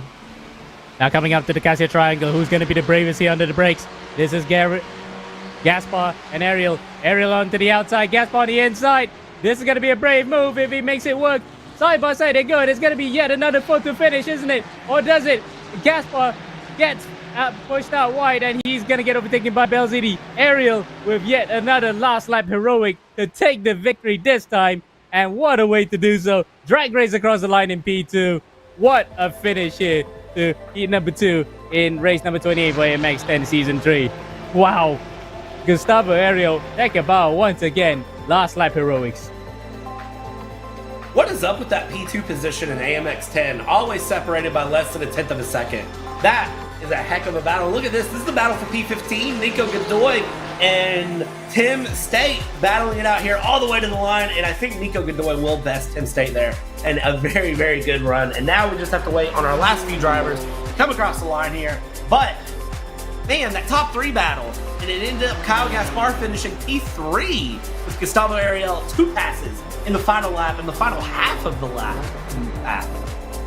Yeah, and in fact, I did say that he was biding his time, keeping his powder dry, but when he really went for it, he really went for it. So, a real masterful drive from the driver with the highest I rating here. You did say just now, pace doesn't really matter, it's the racecraft, and certainly his racecraft came to the fore there with such a brilliant final lap to take the victory. Not many drivers can hold their nerve that well, but Gustavo Ariel did, and he was rewarded with an absolutely brilliant victory. So with that, I think that's his his first ever heat win this season, if according to the leaderboard that we're looking at right now after day 26. But what a finish to this one, and glad that we had GT3s around Suzuka. They provided with some absolutely entertaining racing. Take a bow, Gustavo Ariel, your BenQ session winner, coming out ahead there with beautiful last lap moves there.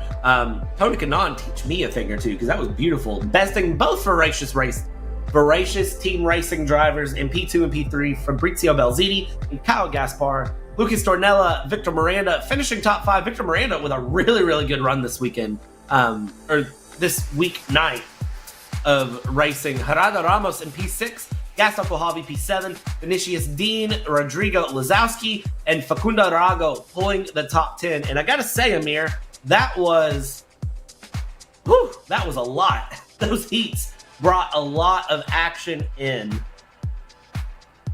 Absolutely.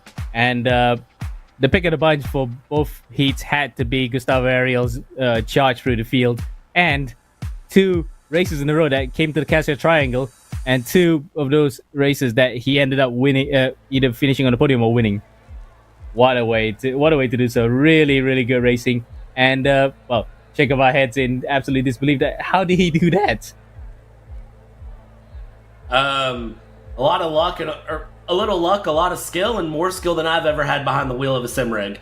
I'll give him that, because that was wild. I'm a fan of that, Amir. And hey, if you're gonna run TCRs and then go to GT3s action all the way through, especially when you're running classic tracks like Nürburgring and Suzuka, that was amazing. Indeed, and to go through 2 separate cars and just get on it quickly, just to show how well that he adapted through it. And he didn't get the best of runs in the Nürburgring with the TCRs, but certainly he came out guns blazing in the GT3 cars around Suzuka, and he will definitely be really psyched with those results, especially with the overtaking maneuver on the last corner twice in 2 heats. So really does put into perspective that he really got to handle the circuit and the car very well. And hey, if you're going to run something like this, you've got to know the circuit, you've got to know your car, and you've got to be willing to send it when you need to send it, because that was amazing, and I did enjoy that a lot. And it takes me back to like season 2, season 1.5, season 1, seeing some of those big last lap lunges that we used to see a lot in AMX, and that we still see a lot there in like AMX 10 and different things. It's been really, really fun to watch all the way through, Amir. And you know, we're race day 28. We don't have that many race days left, unfortunately, here in season 3. Of course, season 4 information I hope will come out soon. Fingers crossed that we get to see that soon. But you know, season 3's been a lot. There's been a lot of action here in season 3, top to bottom. Yeah, indeed. And we've had some really close finishes and good battles throughout the entire season. Yeah, 1 or 2 questionable incidents. and certainly we had some massive crashes. But overall, the quality of the racing has been very good, and yeah, I think that's pretty much the bare minimum we can ask for. It's just really, really good racing. Absolutely. And now we are going to go with some driver interviews, with the first one being Gustavo Ariel.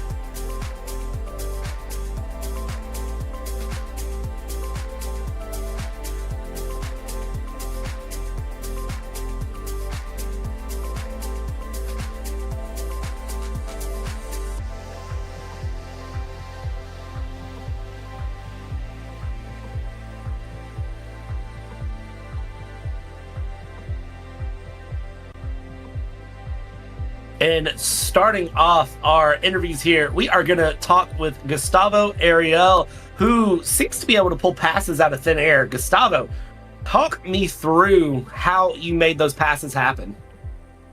Well, first of all, thank you so much for the opportunity to race here. It's an awesome league. We had a lot of fun with a lot of cars. So yeah, it's very good to see everyone driving different cars and test different things in different tracks. So yeah, I'm happy to be here and to do great in all the races. And of course, TCR is my worst point, and they make AMX 0. Sorry, my English is pretty bad. But yeah, I think here coming to Suzuka, I did a very good lap on the practice. Vitor put an amazing lap on the qualifying. And then starting from the back is always difficult to know and to see what is happening in the front. So you're just picking a little space and you go for it. And yeah, I had a lucky in the two races to escape from some incidents. And yeah, I put my pace on. I was saving a bit of tires at the end. I was not on the pace to attack Kyle and Fabrizio at the end, but yeah, it works, and I'm happy for take. P2 on the qualifying, P2 on the race 1, and P1 on the race 2. So yeah, an amazing evening for me, and I'm happy to be part of it. And I want to say a big thank you to Texaco Racing by Tony Kanaan, all the sponsorships, and congrats to everyone who's finishing the podium in the top 5.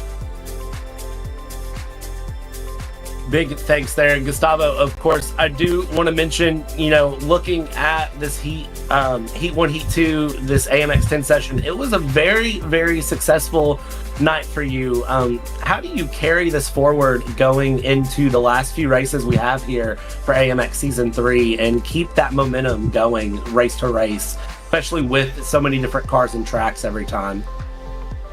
Well, I had no time to do the other races, so I was pretty sad about it because the format is amazing. So yeah, I'm really excited to do well in the next races, to keep performing, and of course we have a lot of other championships to be part of it.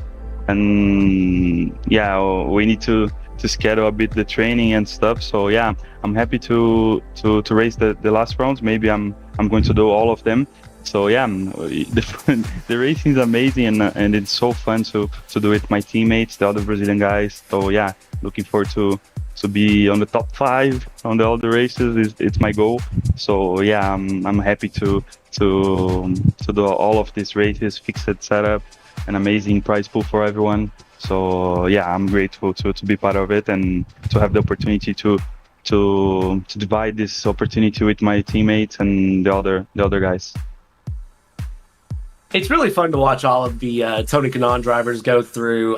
Do you all get together and practice any for AMX, or is it just, how much practice time are you all putting in for this? Or is it something where you all are so comfortable in iRacing, you can kind of jump in and do fairly well all the way through? To be honest, I was jumping in all of the races. I did 0 laps training, and Jackson did some laps at Suzuka today just to warm up. But mainly we have a lot of other championships. So yeah, it's very difficult because we train just a little bit, for the races. So we jumping in because we have a lot of sensibility in iRacing. Of course, cars like TCR, it's better for quarantine and the other guys because it's so natural for them. So this type of cars we don't race much in Brazil. So yeah, GT3s, Formula 3s, the other categories is so natural for us, 2, 3, 5, 10 laps and on the pace. But yeah, it's always difficult to perform at the top when you have no practice. So yeah, I think for the last rounds, I will practice a bit just to see where is the lap times, where is the braking points, because it's so good because you optimize your time through the session, because you have like zero time to prepare for the AMX S0 and the AMX S10. So yeah, let's see. I'm happy to be part of it, and I think the most important point for like the races is just like to be smart to pass everyone, and not like the lap time, you know. So you need to test yourself in some officials, starting from the back, to do some overtakes, to learn and to put your car in the right place at the right moment. So starting like P15 if you do pole, or P11 to P20 is always difficult, but you just need to wait and to put your car in the right place. I think that's the secret to perform well in the whole races. So yeah, I'm looking forward to do my to do more officials with my Smurf accounts, starting from the back to get up the field. So yeah, that's a good way to practice, to be honest. And you need to have a bit of luck as well. So the luck it's together with me today. So yeah, I'm happy to do it, and it's so fun. It's amazing. So, and do some races like that and win some prize pool, it's dream for every sim racer. So yeah, let's keep going. Absolutely. Well, Gustavo, I appreciate your time. And ladies and gentlemen, you heard it here first. Last to first, challenge yourself on official sessions and iRacing. That is the best way to practice. Gustavo, I'm going to let you go and have a good evening, and congrats on a very, very successful AMX 10 session here tonight. You too, guys. Congrats on the broadcast, and we see you on the next round.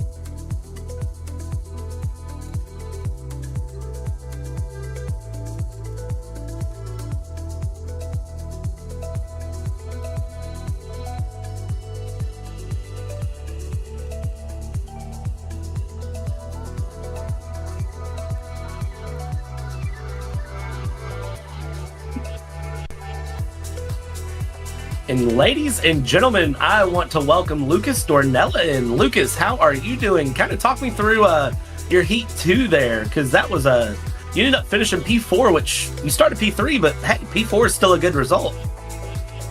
Hi, Brad. Good afternoon, good evening, everyone. I'm doing great. I hope everybody is watching is great as well. Yeah, I had a great start in the second race of the AMX 10 with Kyle. So I was looking to his line, and I saw he was able to take a little bit of a curb that I tried to do the same, and I had that stupid mistake that cost me my position, and the guys behind me were able to catch us and be in the pace. My idea was to follow Kyle to the end, not lose time fighting or anything else, even making a mistake. It was not my idea. But after all, it was a good result. I think it's like I was expecting, to be honest, for the day. And in the end, I had a great result. I'm happy with my results today. Kind of talk me through when you're looking at AMX as a whole, because we're near the end of the season now. Looking at your results here through both AMX 0 and 10, how happy are you with how you performed so far in the league? Because you've had a very successful season, I would say, in a lot of regards. Yes, I think I started learning how the guys race here, when is the best moment to fight for position, when you have to give your position for the faster car and just follow, wait for some wrecking, and then I think my beginning in this league was not the best, but as soon as I got this mindset, I think I was able to perform better and finish your races in the front in most of the time. And so now from the middle to the end so far, I think I'm pretty happy with my results. I hope I can keep doing the same way. And just a few more weeks left here with AMX, Lucas. Kind of what's going to be your big goal going into the last few races of the season here, the last few race days? Are you looking for wins? Are you looking to just finish races? What's going to be your big goal moving forward? Win here is such a difficult task because we have a lot of pro drivers, a lot of guys that have so much more time than me to be here practicing. Doesn't matter if you are practicing to AMX racing, but practicing to any of cars you are driving. So win is a little bit difficult, but I think I want to be in the best points as I can. Maybe if I don't win a race, but be in the top 5 or top 10 in every race, every heat is going to be perfect for me. I think is what I'm looking for. Awesome. And Lucas, it's always good to see you on track. How many more races are you planning on jumping on for the rest of the season? You're going to be at every race day, or, how many more are you looking at? I'm looking to be in all of them to the end. I know that this Saturday I'll not be able to race because I have a birthday from my family to go. So I'm really sad about that, to be honest. But all of the others I will be present and be pushing with those guys. Awesome. Well, Lucas, it's always good to see you. Unfortunately, I won't see you on Saturday, but I'll look forward to seeing you on track for the rest of this season. And I do appreciate your time. Thank you very much. Thank you, guys. You are doing a very, very good job here. I really appreciate this league. Thank you.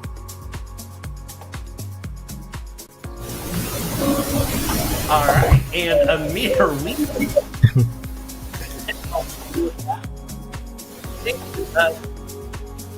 our interview drivers of different.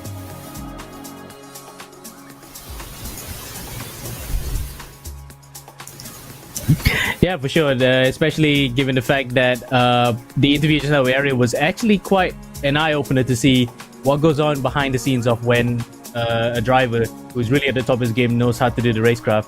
And it shows that the 10,900 I rating, he really worked up to that, and it was really good to see how he could do well with it. And he said it was a bit of luck, as you mentioned, Brad, but also 100% on how you can actually manage traffic in behind. And especially when he did the last of us charges, he wouldn't want to do that too often. But given how the race format is like that, it really helps that you can get racecraft, you can buy your time, maintain the pace, and then ultimately know when to strike. Yeah, absolutely. And it goes to show just those drivers that really learn that racecraft, learn that skill, and you can always see, everything's there. And kind of looking forward, it goes to show a lot of different things. And I do think we have our top 10 winners ready to go here to kind of show where things landed for this session. Gustavo Ariel, top winner here with $95 in his pocket. Victor Miranda was $79. Fabrizio Belziti, $49. And then we just looked through Jackson Resenje, $48. Kyle Gaspar, $37. Quentin Gunes, $36. Lucas Tornello with $35. Facundo Arago with $34. Gaston Kohlhavi with $26. And of course, Pedro Oliveira earning $25 across race day 28, Amir. Big numbers. Absolutely. And it's quite nice to see that we have this kind of top 10 winners on the list to see how many points they got throughout the season. But again, throughout this heat. But again, it actually totals up to the average highest that we saw from Diogo Pinto to Gustavo Ariel. So if he did one race, that would be his average out to 95. But again, coming into this particular one, the average winnings, Benito's highest. Then after that was Lolem and Balas Turosi, who also did one race. So shows that at least the highest you can get is maybe beyond 100, but 95 is not a bad day for Gustavo Ariel. Not a bad day to do something that you enjoy. And of course, if you want to get involved, amxrace.com is the place to go. I do want to give a shout out to Automatics, BenQ, Next Level Racing, Upbit, and the KARA, member of the FIA, for supporting everything we do here at AMX. And of course, I missed this at AMX 0, so I'm going to make sure to hang around on it for a second now, much to the dismay of our broadcast team. Social media, check it out down below. Get involved with AMX. Instagram, Twitch, Twitter, Discord, YouTube. The website is where you sign up. And hey, TikTok. We love seeing the little clips of TikToks here and there, Amir. And of course, it's where you can see all the fun of AMX behind the scenes. The Discord, get involved, join the Discord, and just talk to our drivers. They love to give advice. They love to get involved. They love to see new people join and kind of mention just what goes in with AMX. All of us love to sit there and talk. If there's something with the broadcast you like, if there's something I've said that you want to ask me about, if there's something Amir said that you want to mention to Amir, just jump on the Discord and ping us, and we'll be more than happy to reply. Now, if it's something you disagree with, or, we commentate or curse your favorite driver, don't bring that up. But, hey, that happens. Anyways, with all of that out of the way, Amir, any final thoughts? Can't wait for the next one, I guess, because for me personally, it'll be on for next week. But for the guys also who are going to be on for Saturday and Sunday, they're going to be probably looking forward as well, because they got some more of the same coming up this weekend. Absolutely. Just a couple of days wait to see the next one, and it'll be race day number 29. So from me, Brad, and Amir, have a great evening, have a good morning, have a good night, and we will see you in just a couple days' time.